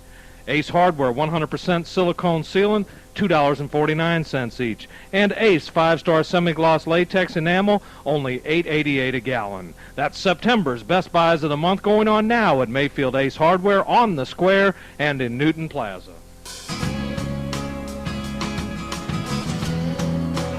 12 Oak Stadium in South Clayton County. Newton County leading 21-9. Back with your play-by-play, Kevin Holden. Wes Billingsley gets his best kick of the night off, goes 61 yards into the end zone and out the back of the end zone. There's a good confidence builder. You score a touchdown and your kicker boots 161 yards, and Mount Zion starts in bad field position. They'll be on their own 20. As we look out there on the field, the defensive unit is all fired up. They're all giving each other high fives. The defensive unit is ready to play. Wes Billingsley got a good kick there. Has the best kick of this short season. Newton County is really fired up right now, leading 21-9. Wes Billingsley, believe it or not, only kicked the ball off one time last week, and it was a touchback. And here, his third, make that his fourth kickoff of the night, goes 60 yards. He's improved each time out. Give to Smith, gets a good block on the right side, but now is tripped and brought down at the 23-yard line. The man who made the initial hit, like number 88 for the Newton County Rams, and then finally brought down was Smith, and the ball is going to be at the 23, second down and 7. Greg Benson, number 88, did a good job of penetrating right there and tripped him up enough for Kevin Johnson to come over there and finish off the tackle. So the defensive line there is doing a good job. Only let them gain about a 2-yard gain. So second down here and about 7 yards left to go. A little different look there for the Mount Zion team. They give to Smith. Not much yardage right up the middle. The Ram linebackers came up, closed the hole. The defensive line in on it as well, and only a 3-yard gain. Good job there by the injured Courtney Williams. He's back in there to start the second half, and did a tremendous job there of squeezing down that play. And that's the play that Redan had a little bit of success with last week, and also Mount Zion had some success in the first half. But Courtney Williams was there. He stayed home, and he saw the counter coming and did a great job of stopping it. Damian Smith, the leading rusher in the first half for the Bulldogs. They've gone back to him here with very little success. And on the reverse, there is a fumble, and Newton County has recovered the fumble. Number 88, and I know who it is this time. It's Greg Benson, thank you very much. He recovers the fumble. It was a reverse. It was going to be handed off from Damian Smith to Cullen Crane, and something happened on the handoff, and Mount Zion doesn't send but about 1 or 2 players off the field because now they've got to play defense. That's exactly right. What happens is if you can't establish a ground game, you got to bring out your bag of tricks, and that's what Mount Zion did there late in that series. Got a little bit too tricky on themselves and mishandled the ball. Greg Benson was right there. He did a great job of staying home, and he made a recovery. Tried to pick it up and go in the end zone, but you can't do that in high school football. Been watching too much television. But Newton County's going to have a first down here on the 20-yard line. Maddox takes the snap. The pass is up, and it is incomplete. Patrick Warren overran the ball. It was a timing pattern. Maddox placed the ball up, waiting for Warren to run under it and catch it, and Warren was too fast for it. He ran by it. Looks like they hadn't practiced that play a whole lot because that was really way off target. Good thing that Patrick Warren released on downfield and brought the defender with him, because that would have been an easy reception and probably about an 80-yard return. So good job there by Patrick Warren. Miscommunication with Kareem Maddox.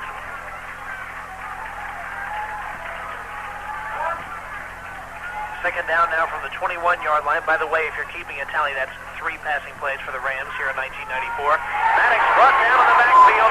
He was looking for the option play to the right side. Cullen Crane was all over it from the defensive end side and brought Maddox down for a 4-yard loss. Good play there by Cullen Crane. He did a good job of reading the quarterback, Kareem Maddox. Kareem Maddox, even though that was a bad play there for Newton County, he showed a lot of posture of just go ahead and take the loss instead of pitching that like we may have seen last week. He decided just to tug the ball, take the 5 or 6 yard loss, and bad play for Newton County, but then again it is a good play, a maturity builder there for Kareem Maddox. And they didn't cough up the football again, a very positive sign. 5 minutes, 10 seconds left in the third quarter. The Rams with that 12-point lead. Wishbone set here on 3rd down and long. To give. Number 89 going to pass the ball. It's up and complete. Touchdown, Newton County Rams. Oh, my, Richie Cleary. Yeah, bag of tricks. Bag of tricks. Newton County went to their bag of tricks. Pitched the ball wide to Richie Cleary, which went out like he was going to do a reverse sweep, and he looked downfield and saw number 80, Danny Cisco, down there wide open, and threw the ball about 35 yards, and Danny Cisco was there on the goal line to receive it and pushed it in for a touchdown. Big play there for Newton County. Paul, there were 2 people in this stadium that expected that play. One was Richie Cleary, the other was Danny Cisco. Nobody else in this place ever expected something like that, but 25 yards and a big TD scored. Here the Rams are now establishing a big lead on to attempt the extra point as Wes Billingsley. It is off the side of his foot, may have been blocked, and it's no good. But the Rams with a 27-9 lead. Will be back with more of your third quarter of action. Live game transmission courtesy of East Metro Communications, your local authorized agent for AirTouch Cellular. If you're raising rabbits, goats, fish, game birds, even crickets and worms, FRM can help you feed them. FRM offers a wide range of specialty feeds, vitamin-packed supplements, and minerals to give the proper nutrition to all kinds of critters. If you raise it for fun or profit, more than likely FRM has the right feed for it, and it's available now at your FRM dealer. The Farm and Garden Depot of Covington, 4125 Emory Street, 787-3870.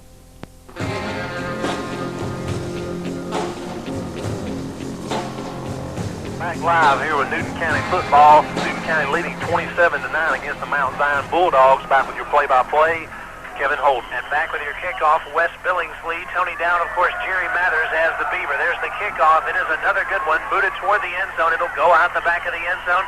Second straight time tonight that Wes Billingsley has had a touchback. His first kickoff was for 34 yards. His next one after that, 50 yards, then 45 yards. Now his last 2 have both been touchbacks. Good job there by Wes to come back. Sometimes you get disappointed when you get an extra point blocked. Really can't control that. That's a lot of people's responsibilities, but he came back and had a strong kickoff, and it's going back Mount Zion Bulldogs on their own 20. So good job there by Wes Billingsley. Mount Zion has only been able to run 3 plays so far in this series. 4:57 left in the third quarter. They'll pass on first down. It's up and complete to St. Chase. He is taken out at the sideline, short of a first down. James Jackson took him out of bounds. Gain of maybe 7 yards, possibly 8. James Jackson is doing a good job there on the curl pattern. He's going to have to stay a little bit tighter to that Brian St. James. He's doing a good job. He's actually the one that blocked the extra point, so he's a busy man tonight. We called his name tremendously a large amount of the time. And James Jackson doing a good job out there. I doubt that he's going to play next year at this position because he looks like he has the potential to put on a lot of weight, and looks like he may go towards the linebacker position next year. Corey Frazier, a freshman, splits out to the left side. He's a small guy, looks like he can run pretty well. Here comes another passing play. It's up and complete and brought down in first down territory. It was complete to Cullen Crane, who ran a pattern splitting out toward the far sideline. Looked like Rico Williams there on the stop. Again, the defensive ends for Newton County, Greg Benson and also Kelly Smith is going to have to bump that guy coming out of the backfield. He's wide open. He's just releasing straight out of the backfield, and Newton County's going to have to do a better job of bumping him and slowing down to assist their cornerbacks.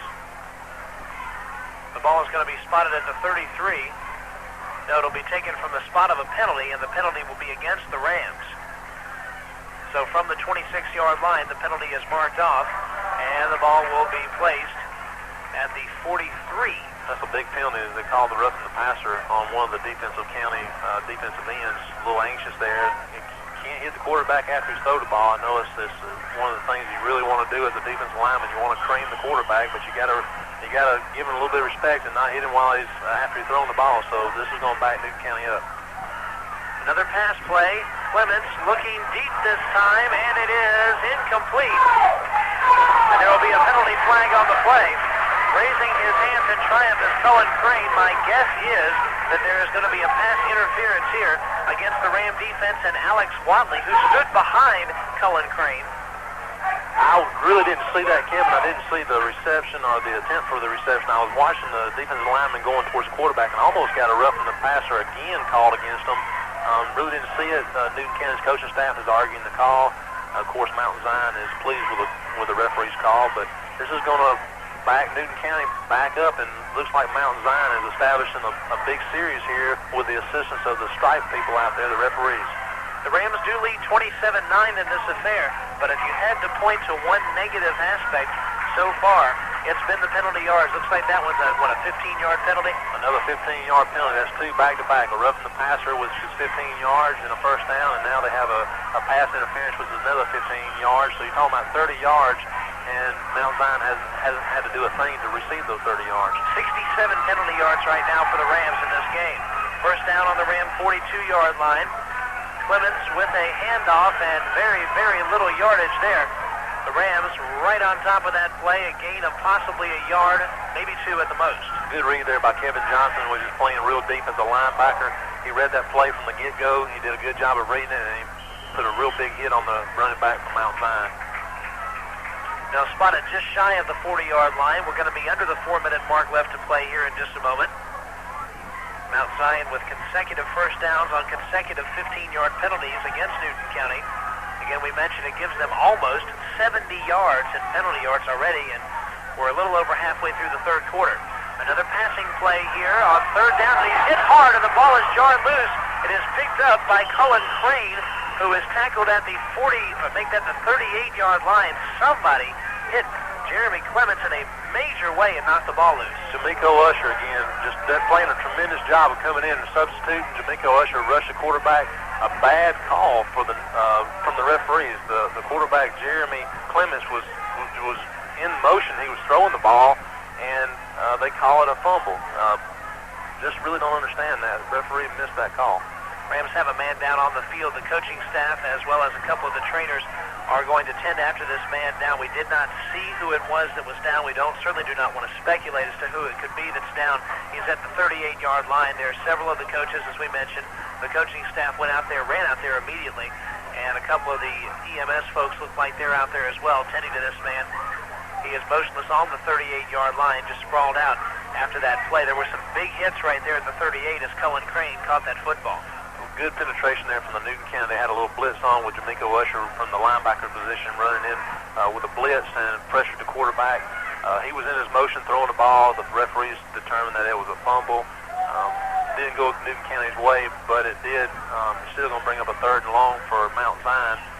The player's still down on the field, but he is moving his leg. Looks like it may be something with his leg or maybe a cramp. And doesn't look too serious here for Newton County's player. This has been kind of a warm evening. They really didn't expect something quite this warm, but that may also have an effect. I know that early on in the season, usually those temperatures are up in the 80s and 90s, and you see a lot of folks who got hurt in the 3rd and 4th quarters. We see the man, he is walking off the field under his own power. It's Kevin Johnson, and he's walking off on his own power. The EMS guys are out there just for a short period of time. Looks like a bit of a cramp because he's running off the field. He's going to be fine. I look for him to be right back in there because he's had a great game. He's had a tremendous first half, and he's completing a good second half as well. 3rd down and 6 yards to go for the Mount Zion Bulldogs as the Rams, without Kevin Johnson, will try to suck it up here, up by 18 points. Wayne T set for the Mount Zion Bulldogs. One man was in the wrong place. He's running as hard as he can to split wide to the right-hand sideline. Now a man goes in motion to the left. Clements is out. The pass is up and intercepted. Gary Brown takes it to the 30, to the 35, to the 40, 45, 50, 45, now to the 40-yard line. Gary Brown intercepts that pass. The pass kind of ill-fated. It was more toward Gary Brown than the intended receiver. A lot of pressure there by Marcelo Baines. Got in the backfield, put a lot of pressure on Jeremy Clements. Jeremy just threw the ball up, and Gary Brown was there to make a reception. He's playing the center field safety position. Look for Gary Brown. He looked like he showed a lot of moves there. I'm sure we'll probably see him in the years to come in the Newton County backfield. And just for the numbers, a 37-yard return after the interception. He caught it at the 20, returned it all the way out to the 42-yard line, making a 38-yard return. So the Rams will start in very, very good field position on the 42-yard line of the Mount Zion Bulldogs. Maddox takes it, gives it to Robbins. Robbins a good 4 or 5 up the middle. They've just been pounding the ball up the middle, and that's Jack Cook football. That's trademark for him. He's been able to do it the last 2 weeks. Straight over the middle. We see a lot from that from the University of Georgia coach, legend Vince Dooley, straight up the middle, and Mount Zion has yet to stop it. We're in late to the third quarter, and Mount Zion has yet to stop straight up the middle with their fullbacks and also the counters from the tailbacks. So look for Newton County just to stay with their game plan and go straight up the middle and maybe occasionally on the corner. 2 minutes now left in the third quarter. The offensive line ready for the Rams. They give on the delay to Adrian Carr. Adrian is still up. Now finally brought down at the 28-yard line. His first hit was made on him at the 34. He stayed up for 6 more yards and alertly, as he was going down, stretched out, could put that ball out as far as he possibly could. It's spotted at the 29. That's a 9-yard gain and a first down. Coaches love to see that extra effort. Coach Cook is over there giving a lot of applause there for the effort of Adrian Carr. Not only does the Newton County coaching staff like that, but I'm sure there's some college scouts that will watch this game film and maybe some in attendance here tonight to see that second effort. And that's something you really can't teach a player. You just got to come from the heart. And Adrian's showing a lot of heart out there tonight. Gaither is in at fullback in the wishbone set. Danny Sisko, the wide out to the left side. Mount Zion in a 5-man front. Give us to Gaither. Gaither finds a hole, gains to the 15-yard line. And brought down there, he found some open field before Brian St. Jake's caught up with him. Good job there by Patrick Gaither coming in, running the fullback position. He's actually a tailback, but he's running the fullback position. Brian St. Jake had to come in from the secondary and make the stop. Also, Danny Sisko is doing a wonderful job downfield of blocking. If Patrick Gaither would have maybe cut to the outside, Danny Sisko delivered a tremendous block there. But Brian St. Jake's came up and made the tackle. So a lot of good downfield blocking by Newton County. And you like to see that too, because your receivers usually are folks who can just run and catch the ball, but someone who can block for you certainly is an asset as well. Marcelo Baines, the center, snaps to his quarterback, who hands off to Adrian Carr. The big tailback continues to gain. Now the ball is loose. Mount Zion, now the ball is still loose. I believe Mount Zion has recovered the fumble at the 4-yard line. Adrian Carr may have been down before he fumbled the football, but they are going to call it Mount Zion football. Adrian Carr, as he was brought down, fumbled the football. Somebody knocked it loose, and Mount Zion will take over, but they're on their own 4. Tough call there. Adrian was working real hard there, second effort.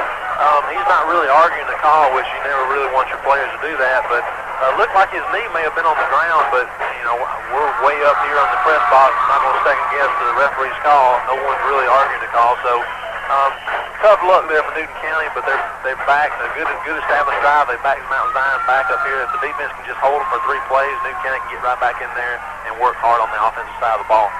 We'll see if the Rams have any special plans with the ball on the 4-yard line, if they'll try anything special. The ball is handed off and out to the 6-yard line, perhaps the 7. That may be the last play of the third quarter as the Rams bring the man down. They're just trying to drive for a couple of extra yards of field position. Good job there by the linebacking core for Newton County. Jason Robbins in there, and also Jamiko Usher. I look over on the sideline, and I also see Kevin Johnson walk around. He's doing a fine job of getting back in there, loosening up that leg. But when you got someone like Jamiko Usher in there that's playing as hard as he is, why not put him in there and rest Kevin Johnson for a little while? WGFS thanks East Metro Communications for providing cellular phone equipment necessary to bring you the game live as it happens. With free financing and free delivery, you really need to come by Hayes Furniture and check out these new items. Hayes Furniture has 9x12 Oriental rugs, 7-foot Oriental runners in a variety of colors and styles, assorted brass, crystal, and glass lamps. Hayes also carries a wide selection of Bassett and Vaughn furniture. Hayes Furniture has something for everyone and every room in your home. So come by Hayes Furniture, located at 6166 Washington Street in Covington, 786-3737. If you bury your nose in a cloud of sawdust and breathe deep, you're going to get choked up. Unless you're the new Husqvarna 36 chainsaw with air injection, now available at Coast to Coast Home and Auto. Husqvarna's air injection saws run up to 20 times cleaner than other saws. So save yourself money on filters and on a great versatile saw by checking out this new Husky today at Coast to Coast Home and Auto on the Square in Covington. And keep your nose clean.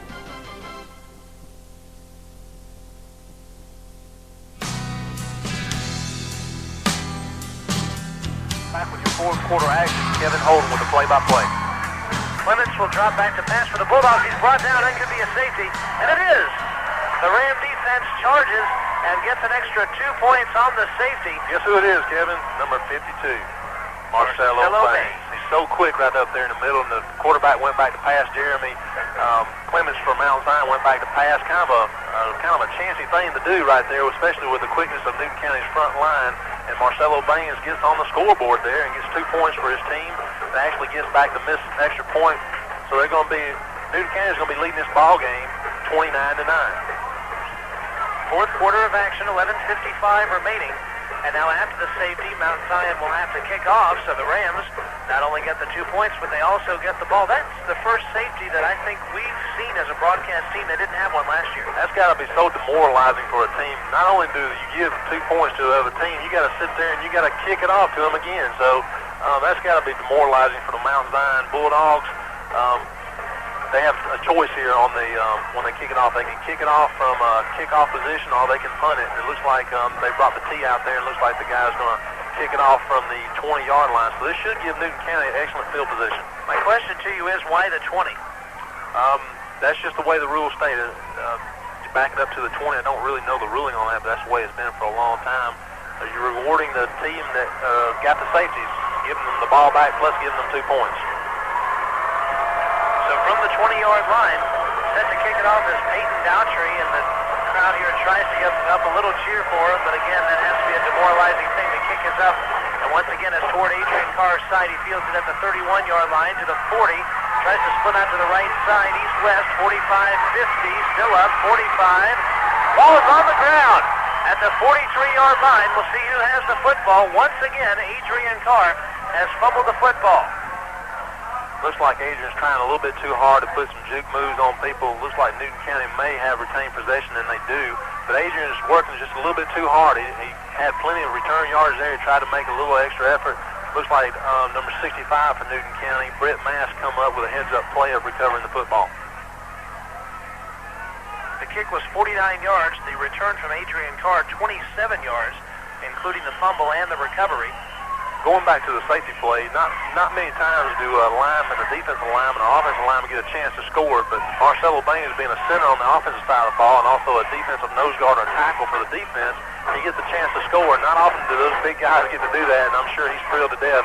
Hadn't had a whole lot of time to be thrilled because he comes right back out there and has to play offense, so I'm sure this is going to be a night to remember. Plus, he was the player of the week in the Covington News, and I'm sure he's exciting. That was also well-deserved. Baines has played an excellent first 2 games of the season. You can look for that man to make a big, big difference for the Rams this year. He's such a good young man, too. He works hard at practice. He goes to work at Long John Silver's. We're giving them a plug, but he's a tremendous young man, and I love to see people that work that hard get rewarded, and that's exactly what happened on that last play. So the Rams will take that wishbone set, 3 yards in a cloud of dust here in the fourth quarter, leading by 20. Things looking kind of bleak if you're a Bulldog fan, but I don't know how many of those we'll have listening tonight. Patrick Gaither takes the handoff. That's Cordell Benton, sorry. He goes to the 37-yard line, a 5-yard gain, 2nd and 5. New tailback in there for Newton County. Jamal March gets to work at tailback. Looks like Coach Cook is going to have a little talk with Adrian Carr, trying to tell him maybe don't be Don't be so fancy. Calm down. You're doing a good job out there. Things will come to you, and Adrian's got the talent that things will come to him. He doesn't have to make things happen. He's got the speed and the talent to do so. He's just working a little bit too hard, but this gives a good chance for Jamal Marsh to get in there and play. Patrick Warren is your wide receiver. He's on the right-hand side. Rams set to go as they hand off to Marks. Marks has a little bit of room and gains to the 31-yard line. Kind of ran behind a couple folks who were blocking for him. Ran very, very close to them. They have a first down. Offensive linemen love that when your back stays behind you and you're blocking for them. You don't mind doing that. One of the frustrating things is you go out there as an offensive lineman, you block, and your back goes the wrong way. But right there, Jamal Marks, the senior, he stuck his head in there. He ran right behind his offensive line and gained about 6 or 7 yards. So good job by that freshman. Actually, he's a senior, but not a lot of playing time, but he's doing a good job. 14 first downs in the game right now for the Rams. Now they'll call time. The chains haven't moved yet. The chain gang's doing a little bit of steal. It's going to be third and about an inch. So they'll call it a 5-yard gain, third down, and very, very short yardage. See how the Rams play it here on third down. They're going to give, and I don't think he got the first down. That on the play was Patrick Gaither. I do not think he got the first down. We will have to see what happens. We see Jeremy Lilly coming into the action. We see a couple other folks coming in also for the Rams, including number 82, Derek Hurd. Good job there by DJ Wales, defensive tackle there for the Mount Zion Bulldogs. Actually grabbed Patrick Gaither and body slammed him right back. And this, he had a loss on the play. It's going to bring up about 4.5 yards for Newton County, and they're going to be going for it. Of course, they bring in the workhorse Jason Robbins at fullback, so look for them to go to Jason Robbins straight up the middle. Mount Zion trying to put as many men on the front as they can. Now here's a penalty flag. We'll see where that one goes. Did you see anything, Paul? Didn't see anybody jump. It may be someone not lined up on the ball correctly, and that's exactly what it is. It's going to be kind of illegal procedure on Newton County. It's going to back them up 5 yards, and now Coach Cook's got a decision whether to punt the ball or go for it. The ball is going to be on the Mount Zion 37-yard line. Looks like Coach Cook has decided to go ahead and go for it. It's going to bring up a fourth and about 5.5 yards. You don't have much to lose going for it. You're up by 20, and with only 8 minutes remaining, a little over 8 minutes remaining, and the way the Rams run the football, you really don't see much problem in going for it. Perhaps this will be a good test for the Rams. They may try a passing play here, try to learn some things for future weeks. They may do that. I look for them to go straight up the middle with their Jason Robbins or maybe a counter with Cordell Benton. We'll see. Maybe they're going to do the same thing. No, here they go. Robbins does take the handoff, and he may have the first down. A couple of the Mount Zion folks nearly jumped offside. Looks like that Newton County is going to try the same thing Mount Zion did earlier by trying to draw them off, and if they couldn't, go back to a punt formation. But looks like Newton County went straight up the middle with Jason Robbins, and the referee's going to call it. Actually, they may take a look at it. It's going to be very, very close. The chain gang may be on to take a look and see if we have a first down here. This is exciting for the chain gang to be able to come out on center field, and I'm sure them guys are going to have a good time. Here they come. You can hear them coming out now as they come out to spot for the first down. We'll need to see where that ball is. It's at the 32.5-yard line. It's going to be good gracious. First down, Mount Zion. They missed it by about 2/4 of an inch. Jason Robbins should have lifted weights a little bit longer one of those days. He did that over the summer. He might have had a first down. Should have just spread out a little bit more, maybe got the first down. Really don't know with the spot from the referees. But that's okay. It's still going to give Mount Zion decent field position on their own 32. So Newton County, look for Newton County to go ahead and start playing some of the younger players, and I see that now with some of the younger players in there. Number 43 playing linebacker. 43 is Michael Brooks. He is also a senior. Mount Zion Bulldogs looking to run the offense. On the delay, they hand off to Smith. He's at the 40. At the 40. You don't want your name to be called, but Dan just goes there and did a good job. He got the ball, covered it up, and got drilled. I'm sure he'll feel that tomorrow morning, but excellent play. When I was playing there for Newton County, that was one thing the coaches never asked me to do, and I'm glad they did. That does not look like an enviable task, but the Rams do have good field position thanks to Mr. Danny Cisco. They'll be at the 49-yard line. The time will tick off the clock, and you got to imagine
So Coach Cook still, this game is not over with, so he's still got a lot of the starters out there.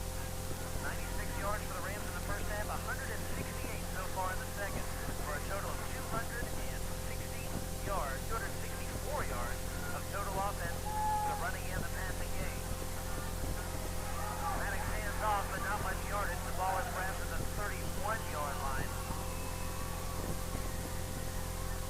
Still a good 10 yards shy of a first down. So it looks like there was a fumble there on the play. Big hit by number 88 from Mount Zion Bulldogs, Tony Reynolds, the senior, the big guy that we talked about earlier in the second quarter. Big kid playing defensive end. Stuck Jason there real hard. Jason coughed up the football, but looks like Newton County retained possession. Actually, it looks like the referee called Jason down on the ground. So big break there for Newton County.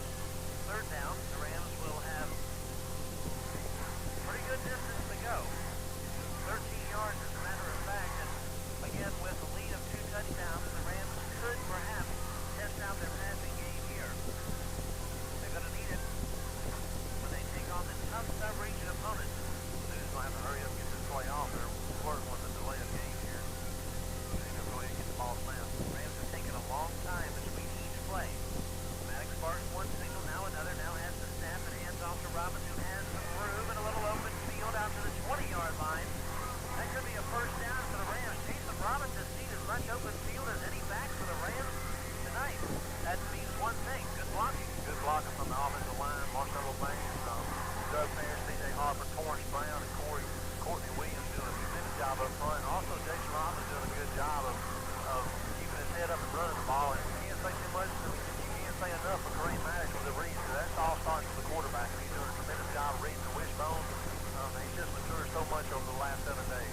You've got a third down and long situation, so what do? You do the logical thing. You hand it off to your fullback, a man who's getting you 11 yards a carry almost tonight.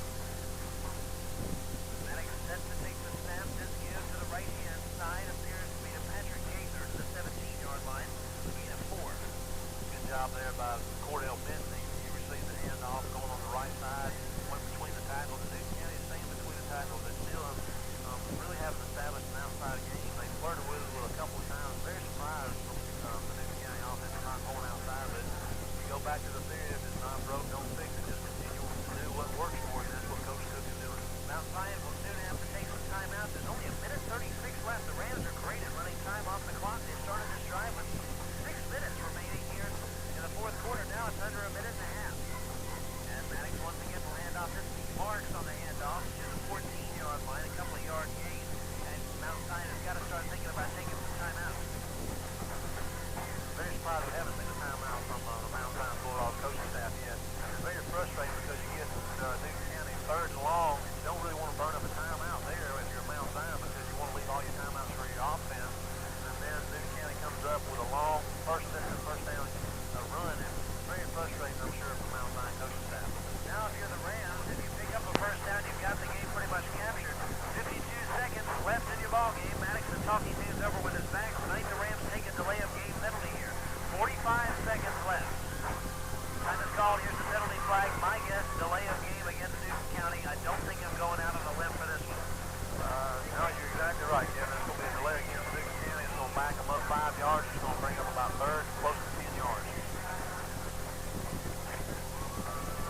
77 penalty yards for the Rams in this game. There's something that Coach Cook will definitely want to work on for the Rams for next week. Now 39 seconds left on the clock, and the clock ticks off second by second, breaking the hearts of the home fans, many of them streaming away from the ballpark, trying to get a jump on the traffic as they see their home Bulldogs go down to the Newton County Rams. Now 24 seconds left. The wishbone set once again. A couple of new faces in there in the wishbone. We still see Benson in there, but a couple of new faces for the Rams. Looks like the referee's going to call another delay. Coach Cook and the referee maybe don't have the same watch on, but they're calling another delay on Newton County. That's going to back them up 5 more yards. Still, the clock will go again whenever the referee gives the signal. So